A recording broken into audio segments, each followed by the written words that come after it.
สถานีวิทยุกระจายเสียงแห่งประเทศไทยจังหวัดเชียงใหม่ AM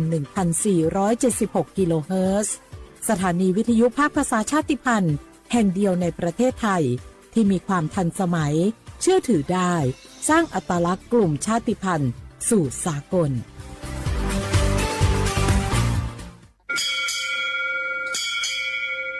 โอโบดาจ้าโอมิชเปอร์เหมือนสุงคาบอกว่าย้อจงตัวดูธรรมาสถานีวิทยุภาษาชาติพันธุ์แห่งเดียวในประเทศไทยทันสมัยเชื่อถือได้แล้วพบกันที่สวทเชียงใหม่ AM 1476 กิโลเฮิรตซ์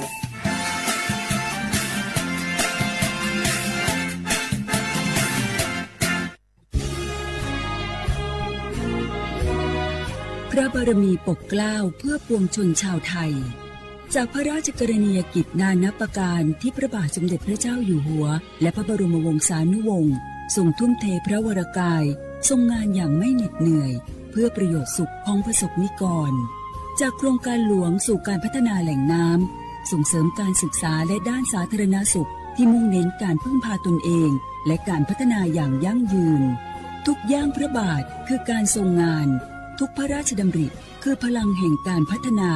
เพราะประชาชนคือหัวใจของแผ่นดินร่วมเสริมสร้างความรักในสถาบันหลักของชาติโดยสำนักงานประชาสัมพันธ์ที่ 3 กรมประชาสัมพันธ์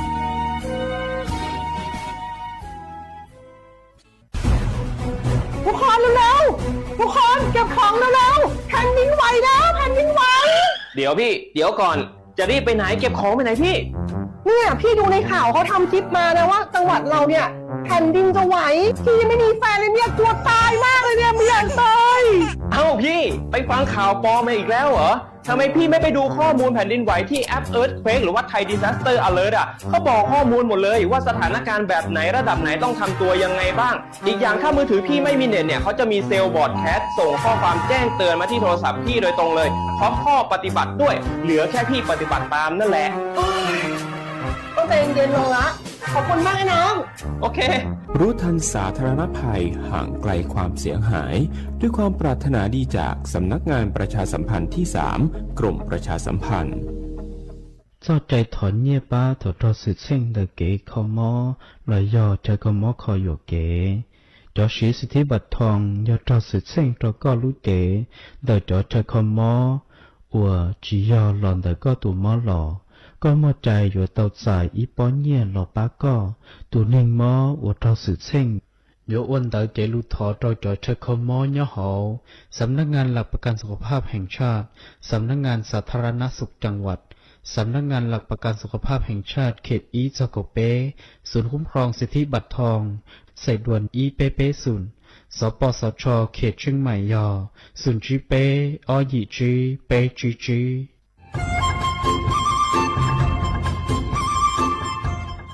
เจ้าอีจงหนาจะกระดิ่งจังมงสวดเล่า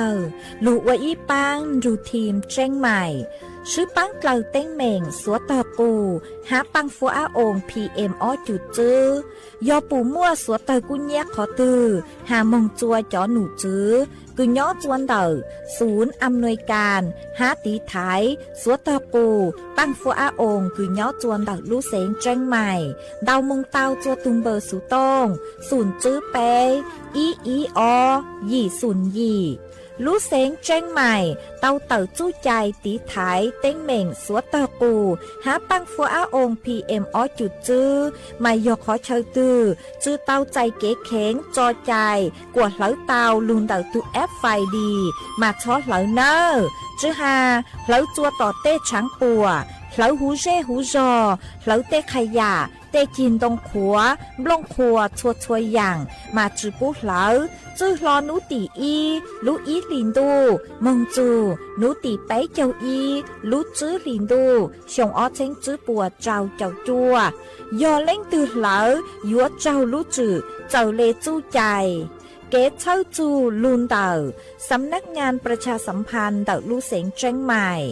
ลูกงอัวอีปังดูทีมเจ้งใหม่ใช้ชัวเต้ฟัวจัวอัวกัวฟัวจวดเล้าหูชื่อปูมัวปังฟัวอาอง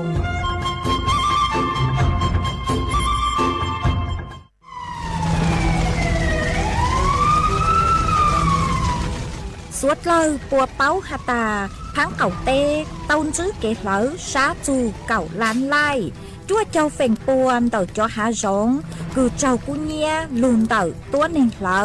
vì môngช้าของหาร้องหาลุนเต่าเกเหลอล่าเหลอเตะชื่อเซ็งยอเหลอกัวยั้งหัวกือนัวยออีลูกเขาเป่าคืออวดจัวมั่วปังฟัวอาองPM อ้อจุดจื้อจ่อสุดแท่งคืออวดจัวอยู่มั่วจู้ชายอดจึงเดเสี่ยงจ่อกังมอโรคปอดอุดกั้นมะเร็งเปล่าเจหาปังฮื้อจือรงสถาบันวิจัยวิทยาศาสตร์และเทคโนโลยีแห่งประเทศไทยท้อเจอสวดเลอช้อเหลอกว่าฟ้วยจัวจองจัวสวดเลอดูรู้โครงการเตาอวนนโยบายเกตหลงเปาเกอวล่าอวเต้กวดช้อมมั่วปังฟัวอาองPM อ้อจุดจื้อ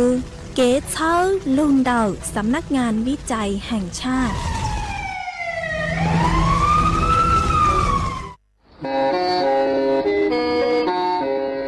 เล่งตือสังเกงโฆษณาจวนเต่าสุต้องจัวสังชัวหูเต้เชอไทยเต่าลู่เสียงแจ้งใหม่คือยอขอเชอมัวเก๋เป้าดูเก๋ฉีฟางนอนรอเต่าชงเหงสัญญาณมงเต่าเกล้ท่องเปล่าหูลู่เสียงแจ้งใหม่ยอเล่งตือสังเกงนัวหล่อนงตัวเต่าจวนเต่าสุต้องจัวสังชัวหูเต้เชอไทยเต่าลู่เสียงแจ้งใหม่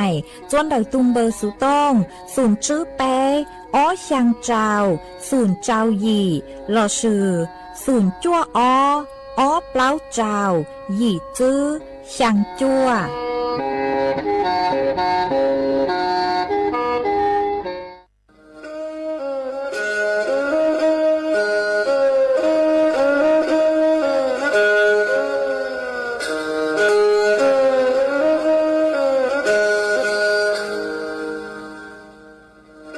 ดาวนัวสูต้องจัวสังชัวหูติเฉาไทยดอกลูกเสียงแจ้งใหม่ลูกชื่อเหอฮาลูมงอีนูไปหาอ้อจายังสอนจูไปหาเถ่าชื่อเหอจื้อเต็งจูเจ้าเต็งยังเจ้าดูไปหาเถ่าชื่อเหอเก่าย่างเต็งจูเก่าหยี่เต็งช่างเต่าเดาช่าง AM เกอีเชงเปล่าปัวช่างเจ้าเจ้ากิโลเฮิรตซ์เดาหนัวมงย่อไปลูมงสวดเลาชอกังนงเต้า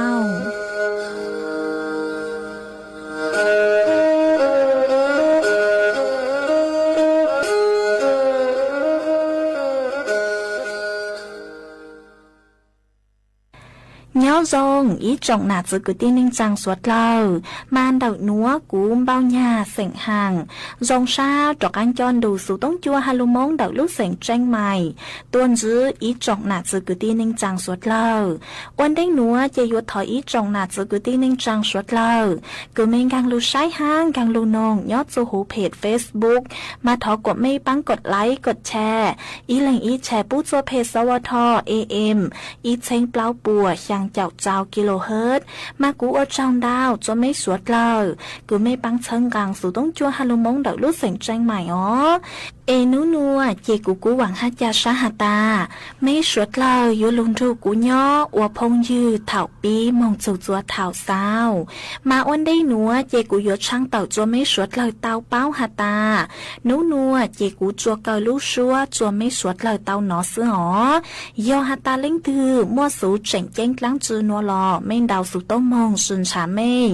วิยอหาตากูจือย่อจวนดักสู่ต้องจัวเลยเจยัวจือมั่วเล่งตือลูใจไม่เลยสู่ต้องเจกูช่างเต่าจัวไม่สวดเลยเต้าเป้าเลยหนัวเอจวนจือหนัวเจไปสวดเลยมองกงกี้หล่อใจอัวกี้จวนจือมองta lưng xin trời dặn sân lìa xứ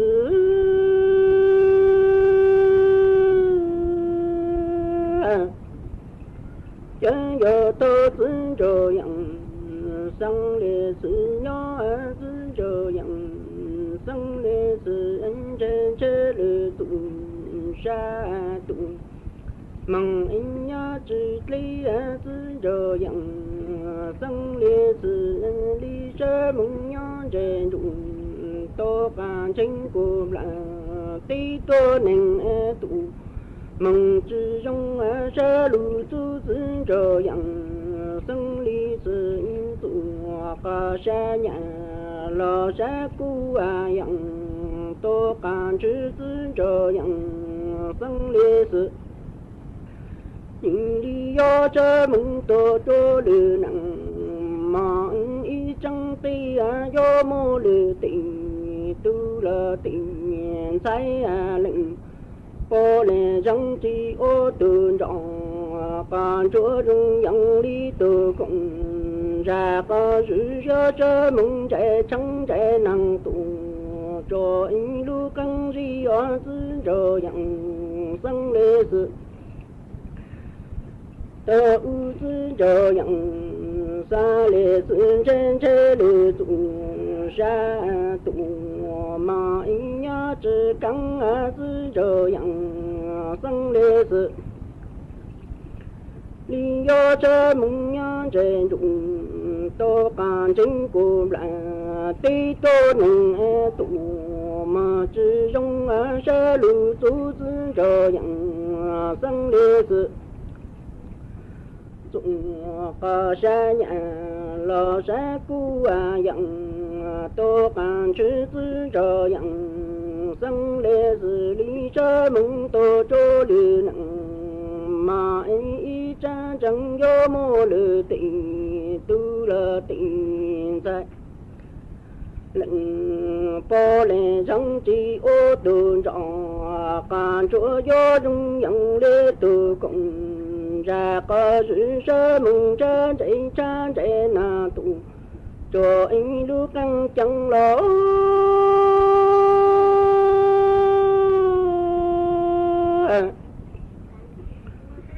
这样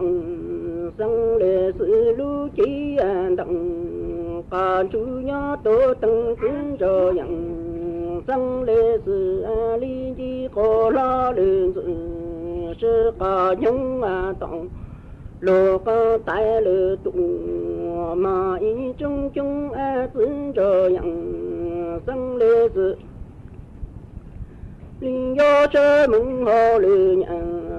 我都登路把里差一里，梦好是这样，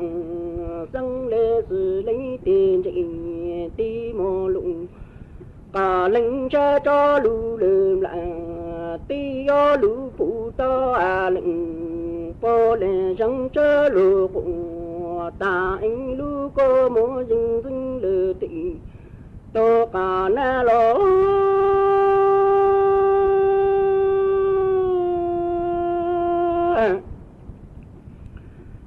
这样生来是零年的高沙人子。是个牛当路个带了多嘛一这用这子这样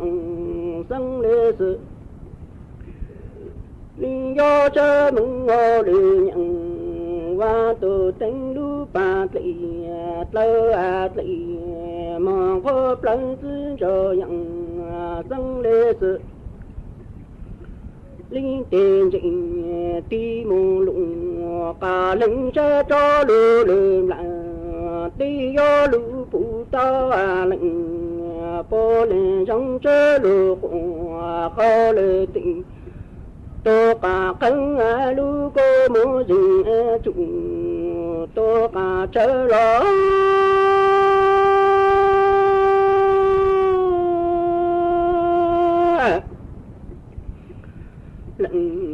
po lên trong chớ lù ta in lù cô mù dừng cho lù tình to cả na sư cho yang sang lệ sư lù dòng chỉ cũng lù sa nhìn yo lù lù tung tê ô lù sư cho yang sang lì sư lấy cùng câu lù tình to cả phân yo chỉ sang chớ mừng thử ta ở sư cho yang sang lệ sư sư cho yang sang lệ sư yo lù phụ ta lù lệnh po lệ sang cùng ta in lù cô mô dừng cho lệ tình 多把人自着人，生来是里红高了顶，多把根要只生这木藤，了落就了。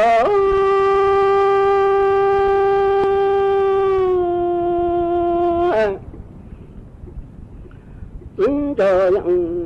生来是里的用，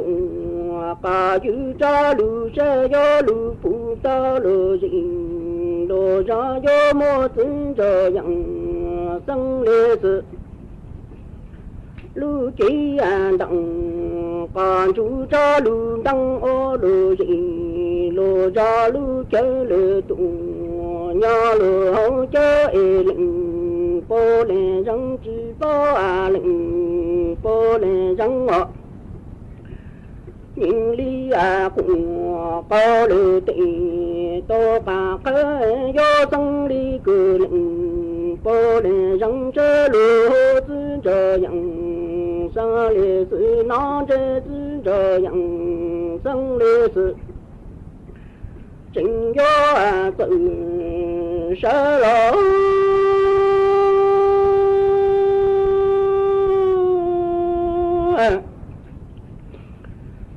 这样三来是山来用，多把酒这路这路来，对呀路不到路人，路上么子这样生来是路几样当，把酒这路当哦路人，路上路就好这样好错过。人波兰人只保得人，波兰人这路花高了地，多把个要生里个人，波兰人这路子这样，三来是拿着子这样，生来是真要走十路公。多把个这更多，真这样生来是里要这里用，多把有路人，路上要么真这样，生来是路几当，帮助这路当哦路人。路上多，路就少嘟嘟了真这样，三来是路下来用，多把油等着拿几当，帮助伢多等要这人，波兰人要知梦，都知梦，张一山蒙古的容。把这扎路不路人，波兰人扎了，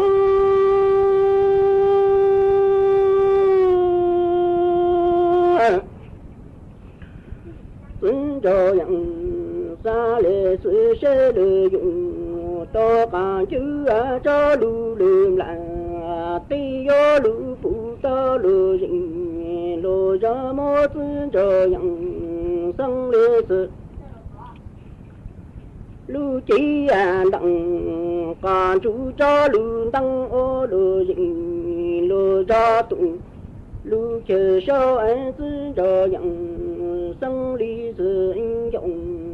这空嘟嘟路下来用，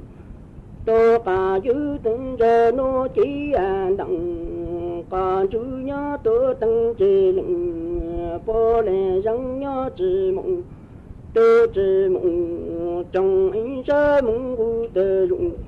把这扎路不了人，波兰人着了，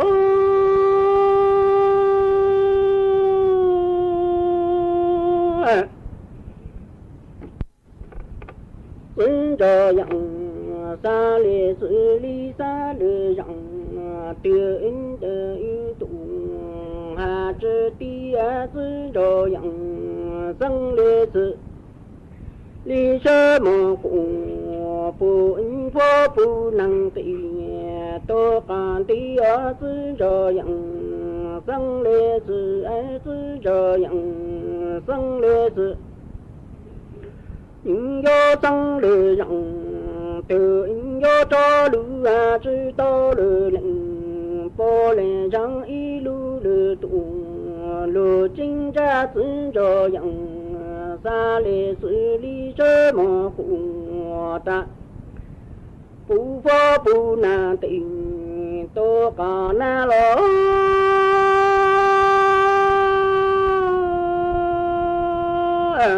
中了，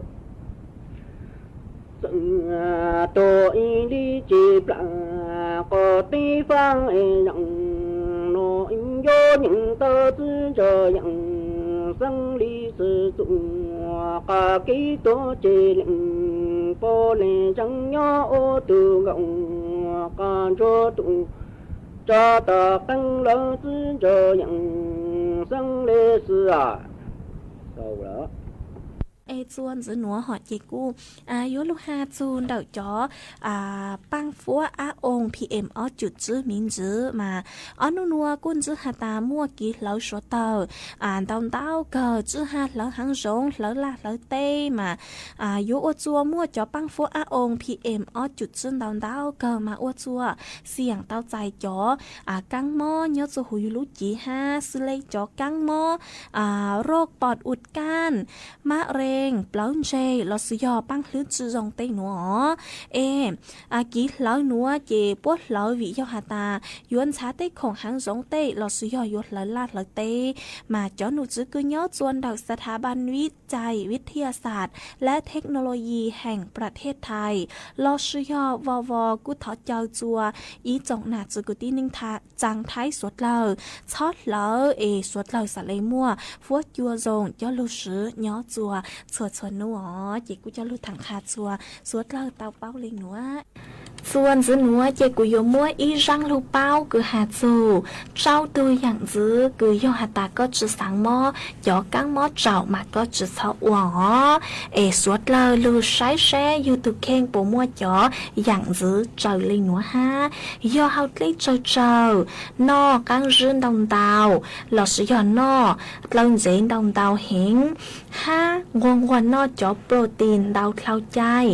ปูเจ้ารูจื้อเจ้าเราสุยอปูเจ้ารูเจ้าเท้าเหล่านอจอชั่วยาแก้ปวดดาวเท้าใจอย่างกือจื้อจำเป็นยัวเตานอหมายยอตาเล่งคือมัวจออย่างจื้อเจ้าเล่งนัวเจยัวจุเตาเจ๋งฟังจอกังมอเจ้าวิหตายูรู้เจ้ามายัวจุเตาลีจอนช้างอีนูนัวกือยังเล่นเตาอ้อปัวลิดจัวยูทุกเข่งยอนจื้อหตาจอนช้างนัวเนือมั่วจอกังจื้อหลอสุยอนนิดต้นใจเฮงมายัวจัวรู้เจ้าเนือเสื่อมเตายงหยีเฮงยัวอัวจัวรู้เจ้าเนือปวดจัวเตาอย่างเลยกือยูจื้อเป้ายูตุเข่งมาสวดเล่ามั่วเป็นสึกกุยัวหลงเปาจ่ออย่างจื้อกีนอกีเฮาสเลอัวจัวยูรู้เจ้าจงเตาย่อยัวจุเตาจื้อช้อนนอกังจื้อเฮงจื้อช้อนนอจอนดองเตาจื้อช้อนนอตะลองใจเฮงยัวจุเตาเฮาเล่จัวกวปุ้มพอจัวยูรู้จีปื้อจัวกวปุ้มพอยัวจุเตานอจ่อเจ้าหมอจัวกวปุ้มพอครบ5 หมู่ยัวจุเตาจื้อช้อนนอจ่อเจ้าหมอกือนืดตะเราเฮงเนอบอกลิงนัวซื้อเจมัวเป็นสึกกือยัวตีท้ายจ่อกังหมอเจ้าเตาเลอเจกูจะลุถังคาจัวสวดเลอเตาเป้าลิงนัวจวนจื้อนัวเจสวดเลอจากกังจูกูมงกงกีลอใจอัวกีเตาจวนจื้อมง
Mongolia, Mongolia, Mongolia, trong nó tí tổng lý mù chi những plò lo. Vì do từ nhung mù lo ba giỏi tí tổng lý hô là tiền đô mù đa lý giỏi tí tổng lý. Đàn chú đó yếu tua yếu chi có lo ma. Mongolia, trong nó tí tổng lý mù chi những tua la vì do từ nhung mù lo ba giỏi tí tổng lý hô là tiền đô mù đa lý gia tí tổng lý. Đàn chú đó yếu tua yếu cho lử có chia lo ma.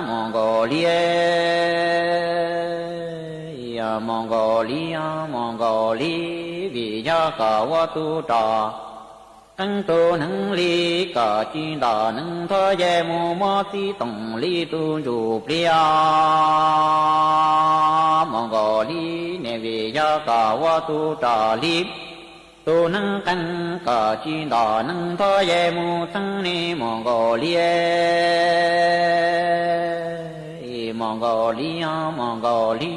rồi nó tí tổng lý đàn chú tua ta lệ tì xin thọ. Mongolia tí tổng lý lần cơ la lần tiếp do mua ra thằng chờ lo cho lời nè bê cho bê ra thằng xa tí tổng lý tu dù tu bê. Mô trừ lì bơ cho bó cá lờ đủ cho tí tổng lý lưu chế mô đà lì chẳng chi rung cho. Mongolia,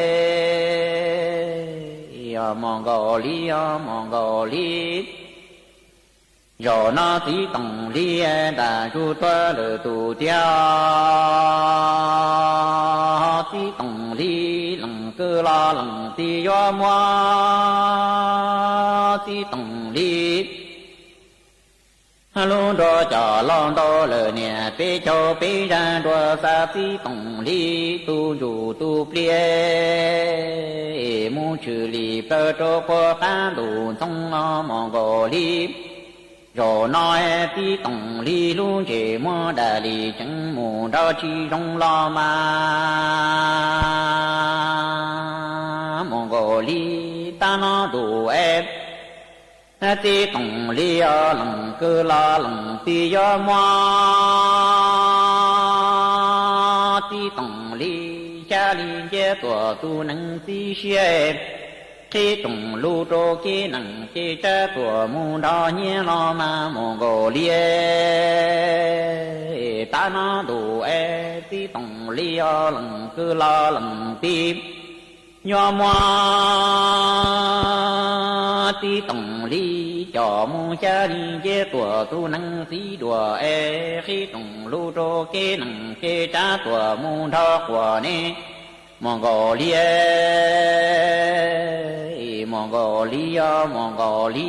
rồi nó tí tổng lý là chú tuơ lờ tù tiêu tu Mongolia. Mongolia của tua ta tí tổng lý tê lờ tê chi trở lo. Mongolia, rồi nó tí tổng lý là chú tuơ lờ tù tiêu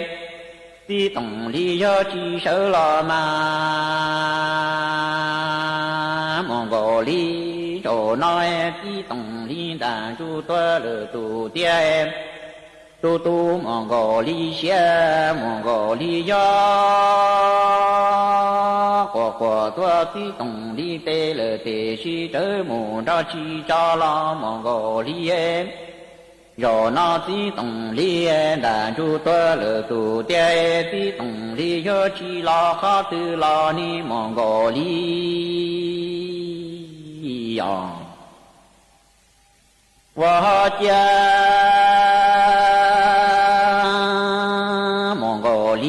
Mongolia rồi nói tí tổng lý lần cứ lo lần tí mô tí tổng lý Hoa pa hoa so to lờ nè khi bế nu tí tổng lý lần cứ lo lần tí khó li phư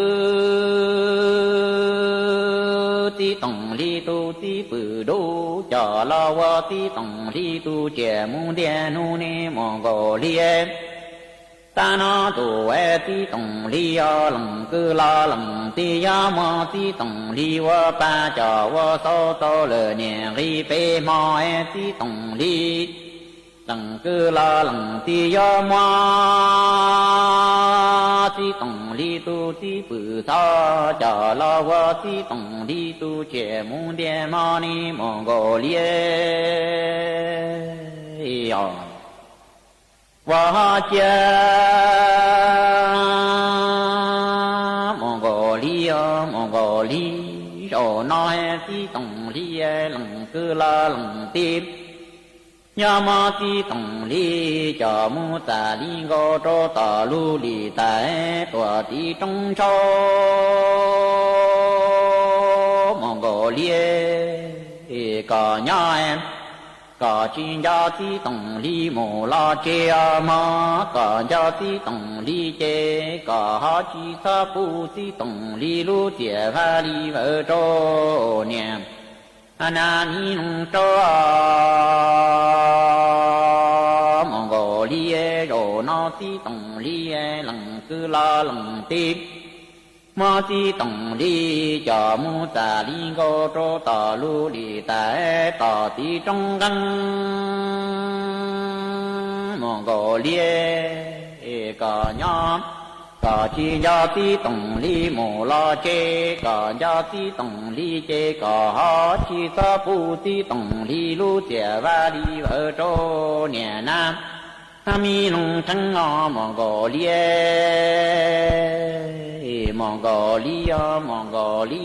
thao ti tổng li wa nung ta trăng nhỏ ti tổng li wa cha trong mồ sân rồi wa lu có mồ trong núi Mongolia ở nó ti tổng li đã chú tua lỡ tù tia Mongolia có nhỏ có bố họ như do ti tổng li mù thơ núa Mongolia tao ti tổng li wa nâng ta chân nhỏ ti tổng li wa lu có trong cha mù lỡ đủ cú wa cho tổng mù tấn rồi nó ti tổng li đã chú tua lỡ tù tia Mongolia có nhỏ có bố họ như do ti tổng li mù thơ mò Mongolia wa cha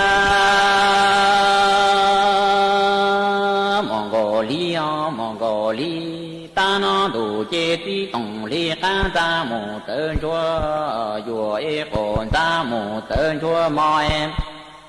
ta nó đủ e ti tổng li chế hệ chế tơ chế lử đi chu tuần đó cá kho Mongolia có nhỏ có chi sa ta ta e ti tổng li yo chi la ha tu la ma Mongolia ta nó đủ e ti tổng li e tu ta ra mù tên chúa mò còn ta mù tên chúa yo e ta nó đủ chế ti tổng li chế hệ chế tới lử đi chu đó cá khó lùa em có nhỏ có chi sa ta ta e ti tổng li yo chi la ha tu tua la ma Mongolia ta nó đủ e ti tổng li chế trừ gia ta trên chế yo đà ta lử tề xin quá chế hệ chế tới trên chế yo lử ta lử tề xin chúa chế yo chúa lỡ ti tổng li tu chủ tu pli mù tu chi to ti tổng li tu chủ tu pli yo ya tổng li tơ cho po ca đủ cho yo cho li po Mongolia li có y wa pon cho nhớ lên địa te chi mò nâng yo lo ma Mongolia ta nó đủ ti tổng li chế hệ chế tơ chế yo lử li chu tu mi sa plo ma chen che yo da ta le te shi de tu mi che ai che te che yo lu ta le te xin do cho le ti tong li tu du tu pi mu tu chi to pi tong li tu du tu pi ya ya tong li plo po cho po ca mu le du ke che yo cho li po em mong go li li có wa bọn chúa nhớ đơn địa thế chi mò nâng cho lòng đó khơ lo mà mong go li ta nó đủ em a ti tông li tu chủ tu plien chơi yo mun cha đua ti cho đua niên chơi yo mu thở tia qua nâng cho lử tia lờ lo mà mong go li ta nó em ti tông li tu chủ tu plien chơi yo mun chơi đua niên cho đua ti mu thở tia qua nâng cho lử chỉ lờ lo mà mong go li希望基督西路如路子高度能对望着地中个带领个家门口希望基督西路如路子高在能对望着地中个带领个家门还能个地能站啊。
chỉ muốn sẽ lúc của tiền liệt coi ta có họ là tôi ta có cũng nó họ muốn sẽ trôi con sẽ nhận có lúc xuân nhà tôi dọn là bé khỏi chạy thua mò tôi cho người con cực cày còn cũng muốn sẽ trôi con 你到过路线路了这个好，给你表无论去梦多，请到这个一下骚，请到这个一下梦。哎，年龄才路线崩塌，晒住就还得找个浪，我都切了不能个一下那个，有松点一个才力气多，这年龄才了点，个大到年龄才路点我是往个老姐，哎年龄才解决到好大把了桥姐还得起龄东节目，到这路上列车上哎头对大对哎起龄多马里多这年龄才木我起龄都不半年，哎大里对哎起龄多马里多往班得这年龄才木点，木有个多半年，木有个多年车，得是好真结果做到学着后给到丢了车有起跑个都叫。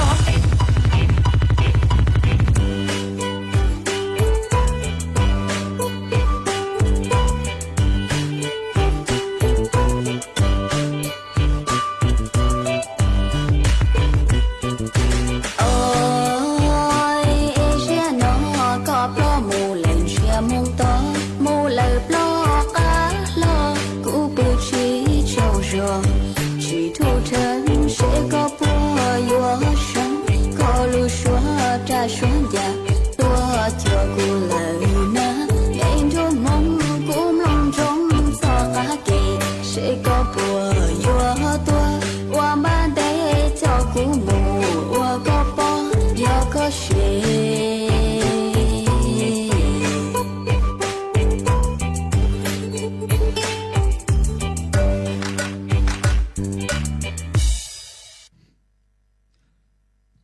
江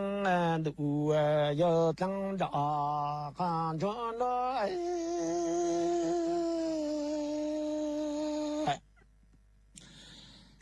江里呀娘我领个手里滚来，你里呀只诺的莫单子，王子郎诺一起帮。这比较那个登场，对你要得中啊，不然你要知不这样路啊，当个只讲你要不叫多，那叫人叫这多。农家车间你要车等等着都着那你要养成树啊嘎说的，一在大哥你要生的这么定这如那等的你要帮中着等着。看着那旅行多弄那个你呀不单领南领子旅行里只单领南领子路南的。南岭子金灯看住那里高有看迎那日的多看到这担子，是看用路的茶个只那的你要么等路要等站住那。等待你里要得中啊，不然你要知不这样路啊，等个吃，将你也不叫多，老叫人叫这多，农叫车将你要车等还冷。香龙东路里要养成树啊，嘎说的一盏讲，现在么个着你要生多嘎热，但香龙里要帮中着在么个。这路上多容能你要知道的要不灵难灵自路要难要知道灵难灵自路上的南岭子金灯看住你要高有看迎日的多看到这担子，是个用路的早长着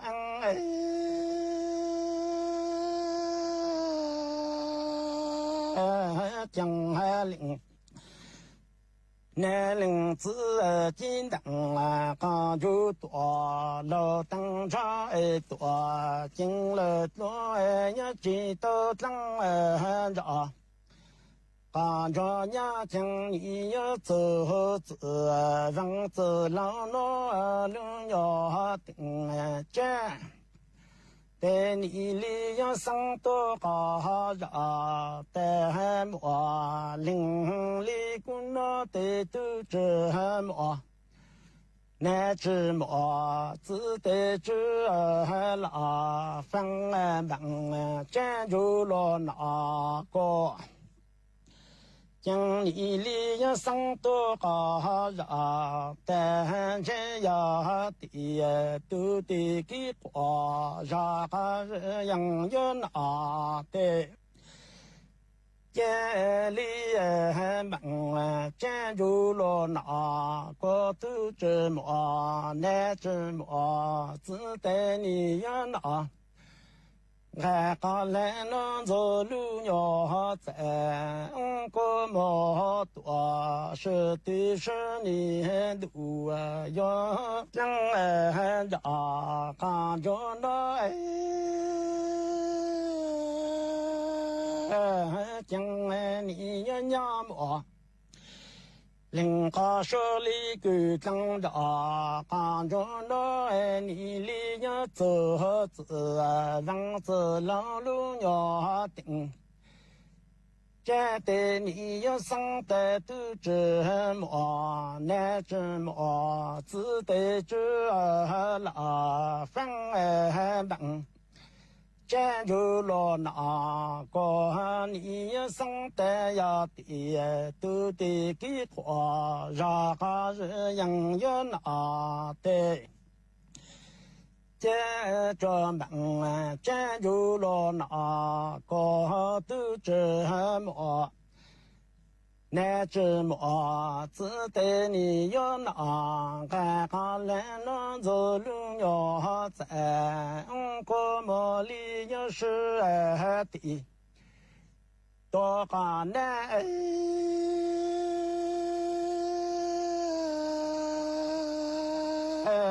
江汉路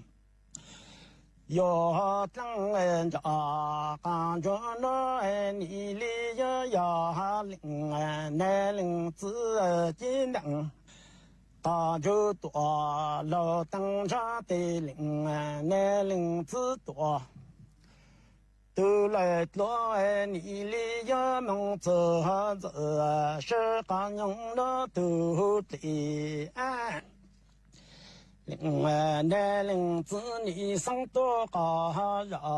的金灯高就多老灯茶的家岭南岭子里有是山的有蒙头在你里有这灯着高着娘的你里要都着灯着，看着那不就一龙山江海岭，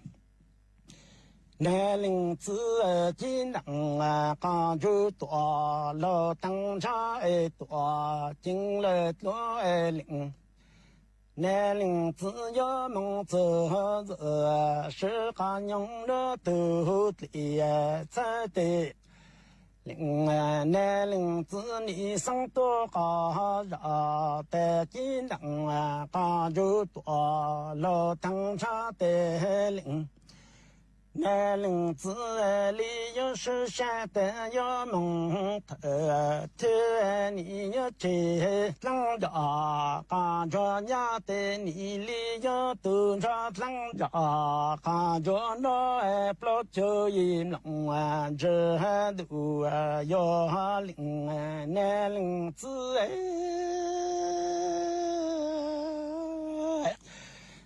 将来你要娘我林里狗长着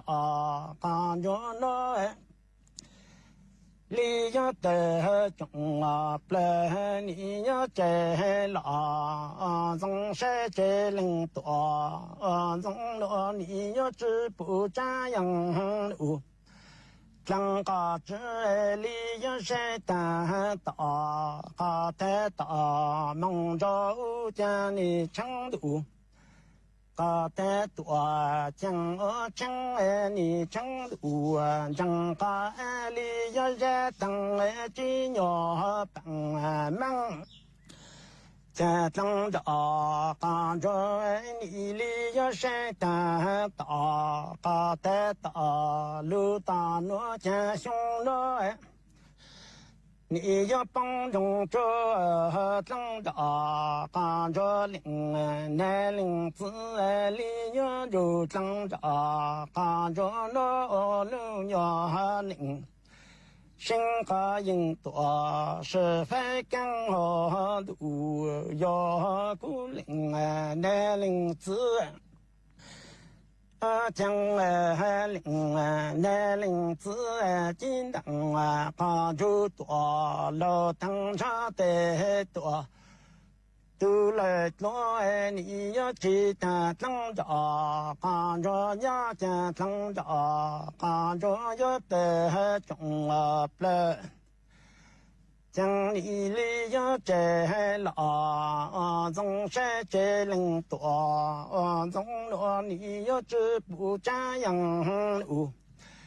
啷个只将你里要晒得大，怕太大，弄着无见你程度。第二章里程度让个你要热当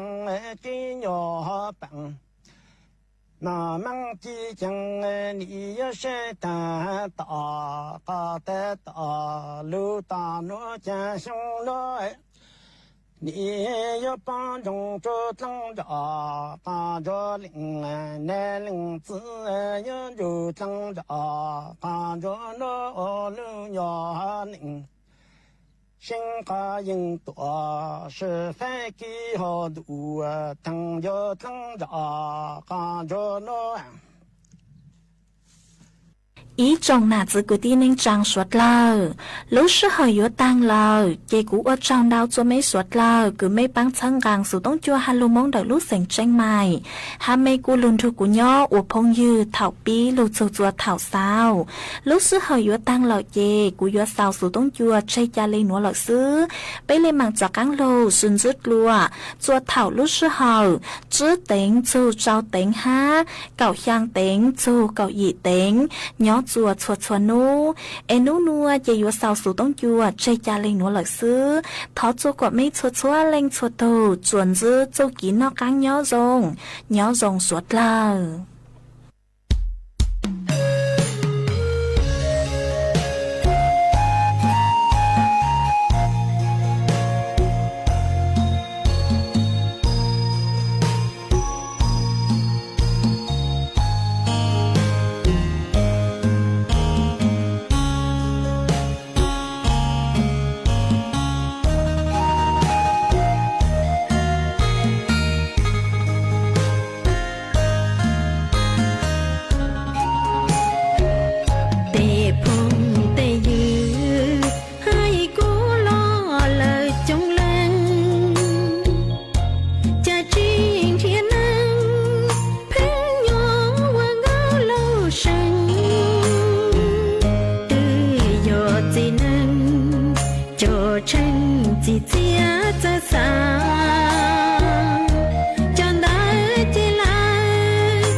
ลอยโยอยู่ตู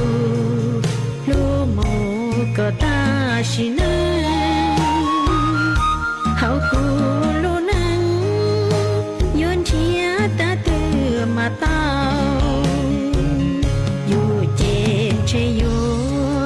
ย้อวัวเงาละมูลีวิจอนึงร้องที่ฉันชัวย้อตือลีตูตือรงเจมัวนัง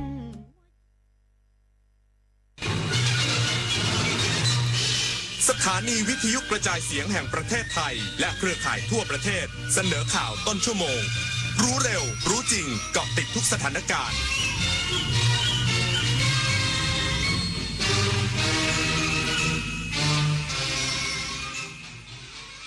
รับฟังข่าวต้นชั่วโมง 6 นาฬิกากับธิติมาอินกล่ำค่ะนายกรัฐมนตรีพร้อมรับข้อเสนอแนะของทุกฝ่ายเพื่อนำไปปรับใช้ในการดำเนินนโยบายของรัฐบาลและวันนี้จะประชุมคณะรัฐมนตรีพิจารณาวาระสำคัญช่วยเหลือประชาชน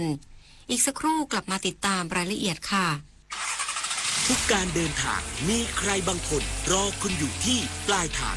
สงกรานต์นี้อย่าให้ความรีบกลายเป็นความเสี่ยงลดความเร็วลงเพิ่มความปลอดภัยให้ทุกชีวิตบนท้องถนนเพราะปลายทางที่ดีที่สุดคือการได้กลับถึงบ้านอย่างปลอดภัยสัญจรปลอดภัยสงกรานต์ 2569 ขับขี่ปลอดภัยลดความเร็วลดอุบัติเหตุสงกรานต์เทศกาลแห่งรอยยิ้มของคนไทย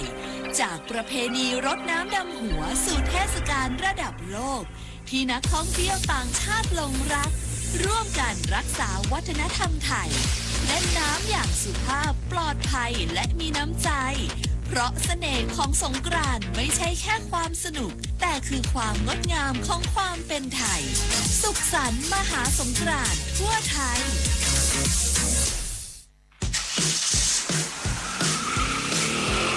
จะรีบไปไหนสตาร์ทรถทิ้งไว้ก่อนเดี๋ยวขึ้นไปเอาของบนออฟฟิศแป๊บนึงหยุดเลยสตาร์ทรถทิ้งไว้เปลืองน้ำมันนะ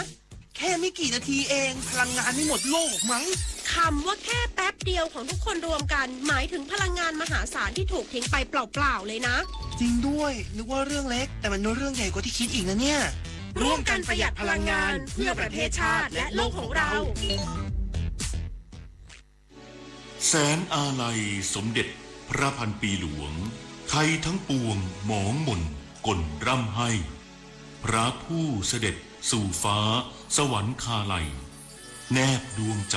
ตามพระบาททุกชาติภพปวงประชาน้อมสำนึกในพระมหากรุณาธิคุณเป็นล้นพ้นอันหาที่สุดมิได้ข้าพระพุทธเจ้าคณะผู้บริหารข้าราชการและเจ้าหน้าที่สถานีวิทยุกระจายเสียงแห่งประเทศไทยกรมประชาสัมพันธ์นายกรัฐมนตรีพร้อมรับข้อเสนอแนะของทุกฝ่ายเพื่อนำไปปรับใช้ในการดำเนินนโยบายของรัฐบาลและวันนี้จะประชุมคณะรัฐมนตรีเพื่อพิจารณาวาระสำคัญช่วยเหลือประชาชนนายอนุทินชาญวิรากูลนายกรัฐมนตรีและรัฐมนตรีว่าการกระทรวงมหาดไทยยืนยันว่าพร้อมรับฟังข้อเสนอแนะของทุกฝ่ายที่ได้รับฟังในช่วงการประชุมรัฐสภาเพื่อพิจารณาการแถลงนโยบายของคณะรัฐมนตรีโดยเรื่องใดที่เป็นประโยชน์จะรับไปพิจารณาดำเนินการซึ่งวันนี้ถือเป็นวันแรกที่รัฐบาลบริหารประเทศได้อย่างสมบูรณ์จะมีการประชุมคณะรัฐมนตรีเพื่อพิจารณาวาระสำคัญเพื่อช่วยเหลือประชาชนนายกรัฐมนตรียังกล่าวว่าในวันที่17 เมษายนนี้จะลงพื้นที่จังหวัดนราธิวาสเพื่อติดตามคดีลอบยิงนายกมลศักดิ์ลีวาเมาะสสนราธิวาสพรรคประชาชาติพร้อมกำชับให้ตำรวจและหน่วยงานที่เกี่ยวข้องปราบปรามอาวุธและเครือข่ายก่อความรุนแรงต่างๆอย่างเต็มที่รวมทั้งให้กอรมนและหน่วยงานทหารระมัดระวังเรื่องการอนุมัติการใช้ของทางราชการเพราะอาจถูกนำไปใช้ก่อเหตุอาชญากรรมต้องสอบสวนและดำเนินการอย่างเต็มที่ผลิตนาฏขวัญแสนสุขรายงานกรมป้องกันและบรรเทาสาธารณภัยสั่งเฝ้าระวังไฟป่าและฝุ่น PM 2.5 ช่วงวันหยุดเน้นมาตรการลักลอบเผาในที่โล่งและบังคับใช้กฎหมายเคร่งครัด นายชัยรัตน์แก้วเพียงเพ็ญรองอธิบดีกรมป้องกันและบรรเทาสาธารณภัยหรือปภ.เปิดเผยว่าจากการติดตามสถานการณ์ไฟป่าหมอกควันฝุ่นละอองขนาดเล็ก PM 2.5 และการเกิดจุดความร้อนหรือฮอตสปอตพบว่าภาพรวมฝุ่นละอองยังคงอยู่ในระดับที่น่ากังวลโดยเฉพาะพื้นที่ภาคเหนือที่ค่าฝุ่นยังคงเกินค่ามาตรฐานและมีผลกระทบต่อสุขภาพในหลายพื้นที่ขณะที่จุดความร้อนปัจจุบันมีจำนวนสูงขึ้นเมื่อเทียบกับปีที่ผ่านมาโดยเฉพาะบริเวณพื้นที่แนวชายแดนจึงกำชับให้17จังหวัดภาคเหนือเฝ้าระวังสถานการณ์อย่างใกล้ชิดพร้อมเพิ่มความเข้มข้นในการควบคุมการลักลอบเผาในที่โล่งและเน้นการบังคับใช้กฎหมายเคร่งครัดหากพื้นที่พบเห็นข่าวที่สร้างความเข้าใจผิดเกี่ยวกับสถานการณ์ฝุ่น PM 2.5 ให้เร่งชี้แจงข้อเท็จจริงทันทีเพื่อลดความตื่นตระหนกของประชาชนพร้อมเชิญชวนประชาชนร่วมกันประหยัดพลังงานและลดการเกิดฝุ่นในช่วงเทศกาลสงกรานต์ด้วยวิธีทางเดียวกันไปด้วยกันหรือการใช้บริการสาธารณะในการเดินทางจุฑามาศ รักษาพันธ์รายงานธนาคารกรุงไทยสำรองเงินสดกว่า 19,400 ล้านบาทรองรับการใช้จ่ายช่วงเทศกาลสงกรานต์วันนี้ถึง16เมษายนนี้ธนาคารกรุงไทยเตรียมสำรองเงินสดเพื่อรองรับการใช้จ่ายของลูกค้าและประชาชนในช่วงเทศกาลสงกรานต์ระหว่างวันที่11ถึง16เมษายนนี้ทั้งการใช้บริการที่สาขาและเครื่อง ATM จำนวน 19,490 ล้านบาทแบ่งเป็นการสำรองในเขตกรุงเทพมหานครจำนวน 4,580 ล้านบาท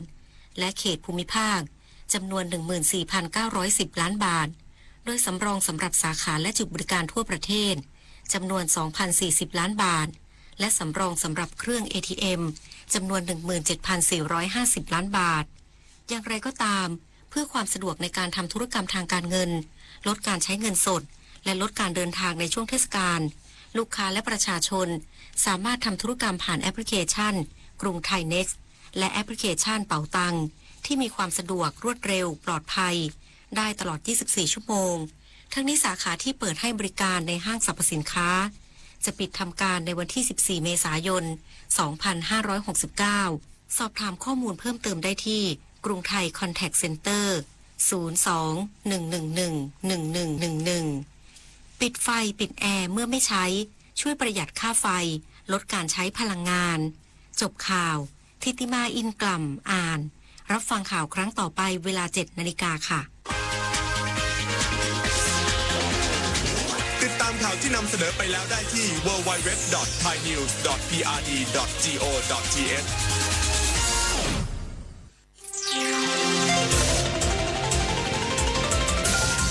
วิทยุแห่งประเทศไทยให้ความรู้คู่ความสุข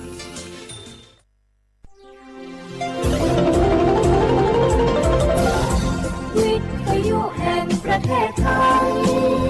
ให้ความรู้คู่ความสุข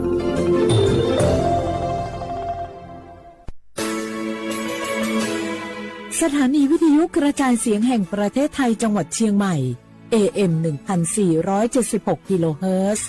สถานีวิทยุภาคภาษาชาติพันธุ์แห่งเดียวในประเทศไทยที่มีความทันสมัยเชื่อถือได้สร้างอัตลักษณ์กลุ่มชาติพันธุ์สู่สากล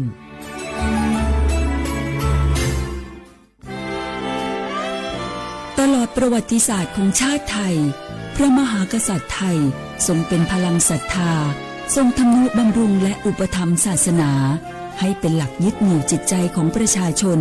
เป็นแนวทางในการดำเนินชีวิตด้วยความดีงามศาสนาสอนให้คนไทยรู้จักคุณธรรมความดีและความสามัคคีช่วยประคองจิตใจในยามทุกข์เสริมพลังใจในยามเผชิญอุปสรรคเป็นรากฐานสำคัญของสังคมด้วยพระบารมีแห่งพระมหากษัตริย์และศาสนาอันเป็นที่พึ่งทางใจ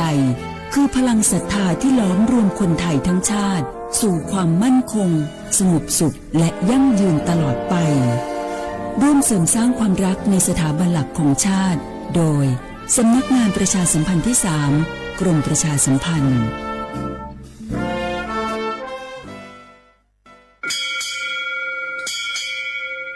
โอโบดาจ้าโอบิชเปอร์เหมือนสุงคาปอกว่าเนื้อจงปดูธรรมาสถานีวิทยุภาษาชาติพันธุ์แห่งเดียวในประเทศไทยทันสมัยเชื่อถือได้แล้วพบกันที่สวทเชียงใหม่ AM 1,476 กิโลเฮิรตซ์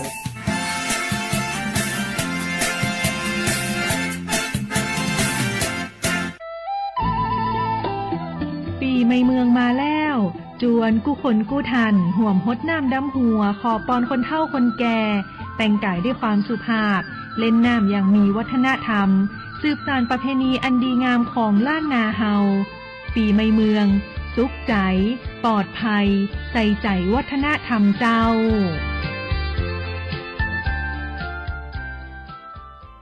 ผู้ใช้สิทธิบัตรทองหรือบัตร30 บาทวันนี้หากต้องการย้ายหน่วยบริการประจำไม่ใช่เรื่องยุ่งยากอีกต่อไปย้ายเองได้โดยวิธีง่ายๆผ่านระบบออนไลน์เพียงดาวน์โหลดแอปพลิเคชันสปสชหรือแอดไลน์สปสชพิมพ์ LINE ID @NHSO เลือกเปลี่ยนหน่วยบริการและทำตามขั้นตอนแค่นี้ก็ย้ายหน่วยบริการได้แล้วแถมยังสามารถใช้สิทธิรักษาได้ทันทีสอบถามเพิ่มเติมได้ที่สายด่วนสปสช1330สปสช.ชวนคนไทยทุกคนทั่วประเทศใช้แอปเป๋าตังเช็คสิทธิประโยชน์รับบริการป้องกันโรคตามกลุ่มวัยเพื่อลดความเสี่ยงการเจ็บป่วยโดยเลือกเมนูกระเป๋าสุขภาพเลือกสิทธิสุขภาพดีป้องกันโรคสามารถจองคิวพร้อมนัดวันและเวลาเข้ารับบริการได้ฟรีสะดวกรวดเร็วสอบถามเพิ่มเติมสายด่วนสปสช1330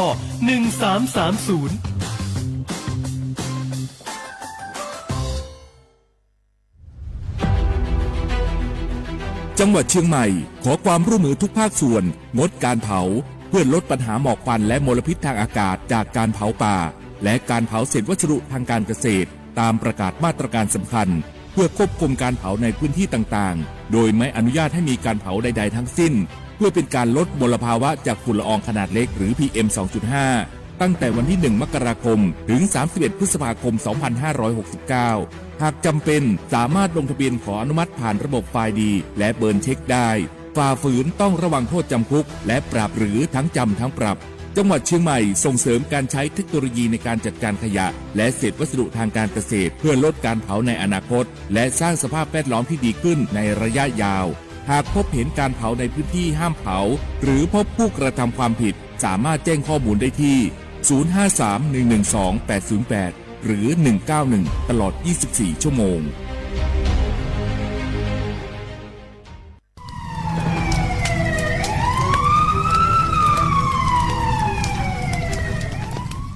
ชาว่าพวกมา30,000เมียง我们家多去出边เมียงมา我们家吃兰来嘛这边了啊90%我们家我老做话家都错嘛啊ที่เนี่ยว่าจะว่าโลสักเนี่ย我们家ปีกว่าจะมือดัวทุกชมาอาที่เนี่ยก็สักทุกชมางาที่พวกทุกชาเวทีมาความเนี่ย PM 2.5 พิลามาอาที่เนี่ยว่าเราช่วยให้คนอยู่ในจ้าอาที่เนี่ยว่าเราช่วยนาพิลามามีความเสี่ยงจะไม่คือโรคหัวใจดวงว่ามันเลยดนี้คือสมองเสียมาโรคปอดใกล้มางาอาที่แบกงบยามาสายาสถาบันวิจัยวิทยาศาสตร์งาที่เนี่ยคือเทคโนโลยีแห่งประเทศไทยไงย่าวุ้นอยู่เชื่อมาคือมาคือแต่คนแรกยืนจอละโคอัตุทัดสูมีฉากขดามาอยู่ที่มาเมื่อเขาลิปาลิมมาเป็นซาบิวงาเอ็มมันยังตัวสูงงบเนี่ยคือวชงาสำนักงานวิจัยแห่งชาติงา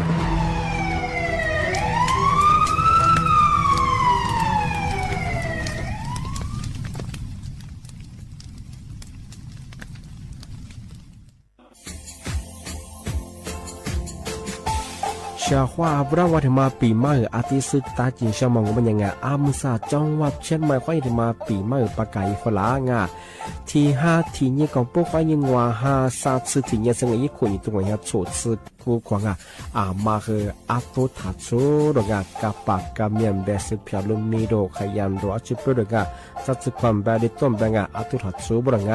อาทิยาวพื้นที่ลิตัวจางบรรยากาศระบบไฟดีควายนี้มาอนุญาตอยู่ไม่คือมาคืออาตุทัดสูดงอาทิยังปีควาวัวตุด2บรรยากาศฝ่าฝืนยังคือกลุ่มหมายละชัวยาชัวยาโซดงอาทิแบบบรรยากาศมาอาตุชัวอาตุเบียพะมงบรรยากาศโวโทแจ้งศูนย์อำนวยการแก้ไขปัญหาหมอกควันอาทิยังคือฝุ่นละอองมาคือจังหวัดเชียงใหม่ยีเบอร์โทรบรรยากาศ053อาทินี้112808เดี๋ยวมาโงบรรยาสำนักงานประชาสัมพันธ์จังหวัดเชียงใหม่ก็ยังดีปีมากทีเดียวประกาศอยู่ฝรั่งอันนี้ประกาศมาก็ตะวันเลยจะหลับฝรั่ง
Namı ni ata geldi.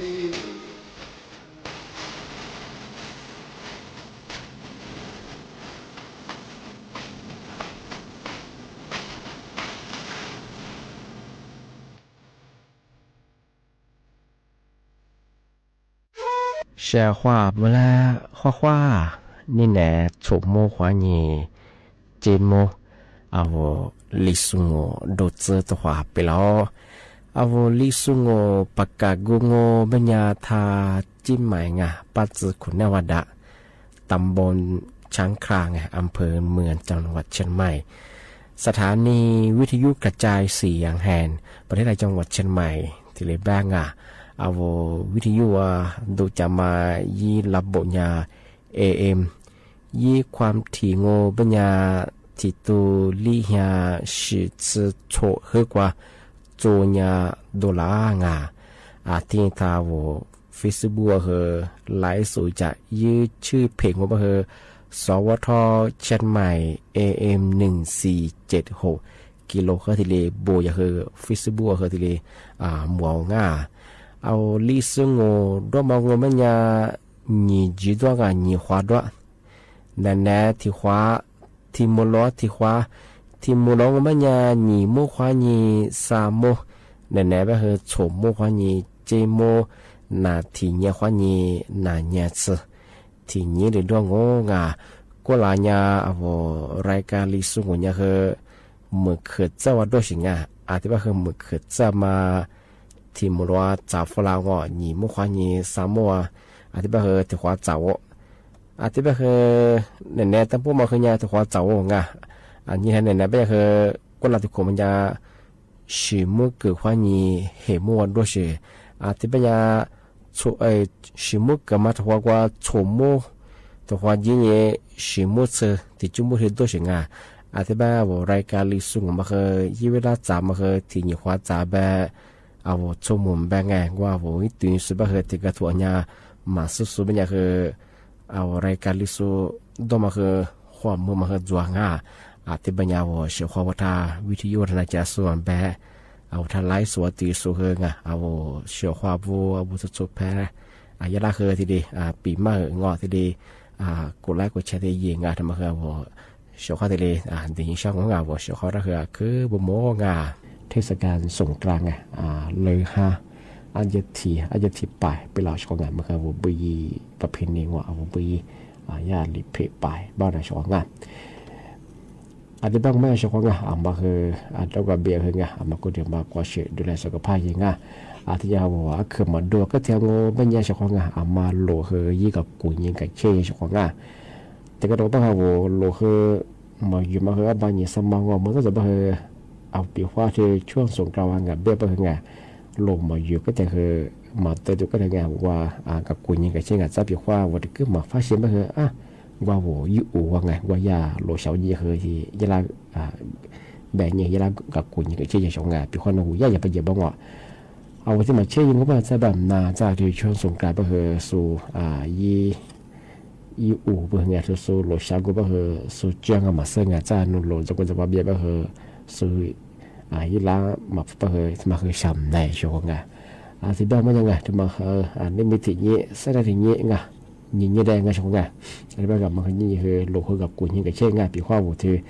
ตามจังหวะปัญญาโง่เป็นยังไงมาคือที่กับกุญยิงลงมาเบียนดับเบิลคือไงที่ขึ้นมาฟาชิบคือมีฉาปลึกเงาะวันน้ำมันเกียร์ดงเงาะน้ำมันเบรกงาที่นี่คืออัตโตไฟหน้าไฟสูงงาที่นี่คือไฟเลี้ยวดงเงาะที่นี่ลมคว้าเสือก็ได้กับเช่นไงพี่ว่าลมมาคือยี่ลมหมอกคว้าเสือมาคือมาปลึกมาคือนี่ซับโคสดับเบิลไงพี่ว่าหมู่อายุเลยก็คือเงาะมีปลึกงานกับคุณยังไงที่ก็ทำมาบ้างยังว่ายี่จุดเบื่อมาคือโดยเฉพาะเจ้าจะแสดงว่าคือวันจำกว่าบ้างมาสับเบอร์ชาจะไปว่าคือชาอย่างไงจ้าเบื่อมันยังคืออันตรายยังอะไรบ้างครับผมปีว่าเอามาเที่ยวช่วงเทศกาลสงกรานต์ผมที่ต่างจังหวัดกับเบียงว่าเบียงไงหัวยาพยาคือไงเอามาคือกับกูยังไงเช่นไงปีว่าหัวยามันยิ้มกว่าคือว่าเอาปีว่าลมหนาแล้วมาคือบาสโมหัวที่หมออยู่บ้างคือไงหมออยู่ก็จะคือกับกูยังไงเช่นของงานมาคือถึงมาแต่แจ้งเตือนยังไงที่ยังไงที่มาแต่เชื่องานนี่มีนั่นแหละคือมาปีมากเลยนะแต่เสตาจริงใช่ไหมจะมาก็ไม่ยังคือซาจะชงไงมาคือยังมาคือยังคือบาลาไม่ยังคือไทยเยงมาพายังไม่ยังคือมาคือขึ้นยาเมียเชี่ยไปเฉยไงที่ยากลุ่มมิชาชิงละโชมาคาสุดมาคือเวลาคือกูตื่นใหญ่ชงไงยาเวลาในในยังมาไงที่ซาจะมาคือขึ้นยังมีเชื่อถ่ายยีบลงยูที่มังเป็นยังว่าเอาวุยิมือเอาวุยิโจที่ยังคือเอาวุจากกูที่อยู่ไงเอาเบอร์โทรศัพท์ปีข้อก็สุกว่าไลฟ์สุวาโซจะจะมาเขาอยู่บ้างไงเอาที่อยู่เอาวุยิมือข้อยังกว่าโซคอมไม่ยยินที่บุกกับมาคือถ่ายยีบลงบางอย่างคือมีความเสี่ยงว่ามีเชื่อแต่ละอย่างนี่มาถึงมังไม่ยังเฉพาะไงมาคือเอาคือแห่ยิงว่าวันเดือนปีเกิดไงปีข้อแต่ก็ถือว่าคือว่าเฟซบุ๊กข้อยังงอเธอออนไลน์ข้อยังคือหลักว่าจุดตื่นเชื่องอมีตื่นเชื่อยังไงมีมาข้ามมางอก็คือว่าสุขไม่ยี่งอวันเดือนปีเกิดงออีกข้อมูลเกิดได้ก็คือกลุ่มมิจฉาชีพก็คือโซยิงกับกุฏิก็คือข้อมูลแต่ยังคือที่เดียมมาข้ามมาแย่งาสามมาถึงมางอไม่ใช่เฉพาะงานมาคือเลขบัญชีธนาคารที่คือเอาข้อมูลที่ชื่อว่าโซฟิบุมแบงที่ต่อมแบงโซยาบริจาคผู้บาดเจ็บเป็นยังไงข้อมูลกันมาเรื่องบัญชีว่ายาคอมเมนต์ยี่บุกกันมามาอะไรยี่ไปยังไงที่จะพยายามเป็นยังไงที่ซาดมากลุ่มมิชาชีพก็สู้ตลอดที่เด็กก็ตัวยังไงมาอีกข้อมูลจะเป็นสุดเตยยังไงว่ามาข้ามมาคือเยี่ยงว่าเจ้ากฎหมายสมัยเยี่ยงชงงานมันคือมีความเสี่ยงขึ้นยามีหาไปเฉยไงมาคือซาสึงข้อมูลสูงตัวไม่ยังคือไงมาแล้วคือตัวถัดเกิดงานที่กว่าที่โซกลุ่มสาธารณสุขไงที่กลุ่มสาธารณะไง ที่ฟิบุริชังอ่ะมาคือถ้าคอมเมยังไงว่าโซคอมเมมาคือถ้าเยงมาคืออย่างก็ยังไม่เช่นแต่ละอย่างงานมาคือซาจะเอาชอบมาที่แต่ปีมาสุดจังอ่ะเอาที่เอาข้อมูลส่วนตัวไงที่ก็ต้องเป็นยังแบบน่าจะสู้ว่าไม่ใช่คิดเลยว่าที่ระบบออนไลน์เขาจ้างว่าสู้กับตัวยังกับกูตัวยังไงทำไมข้อมูลข้าเบอร์ไงแต่นี่คือว่ามาข้ามาเยอะยังไงมาคือมีเชื่อปรุงมีความเสี่ยงยังไงลำบากของงานที่ยังไงที่มาที่เชื่อที่ถึงมา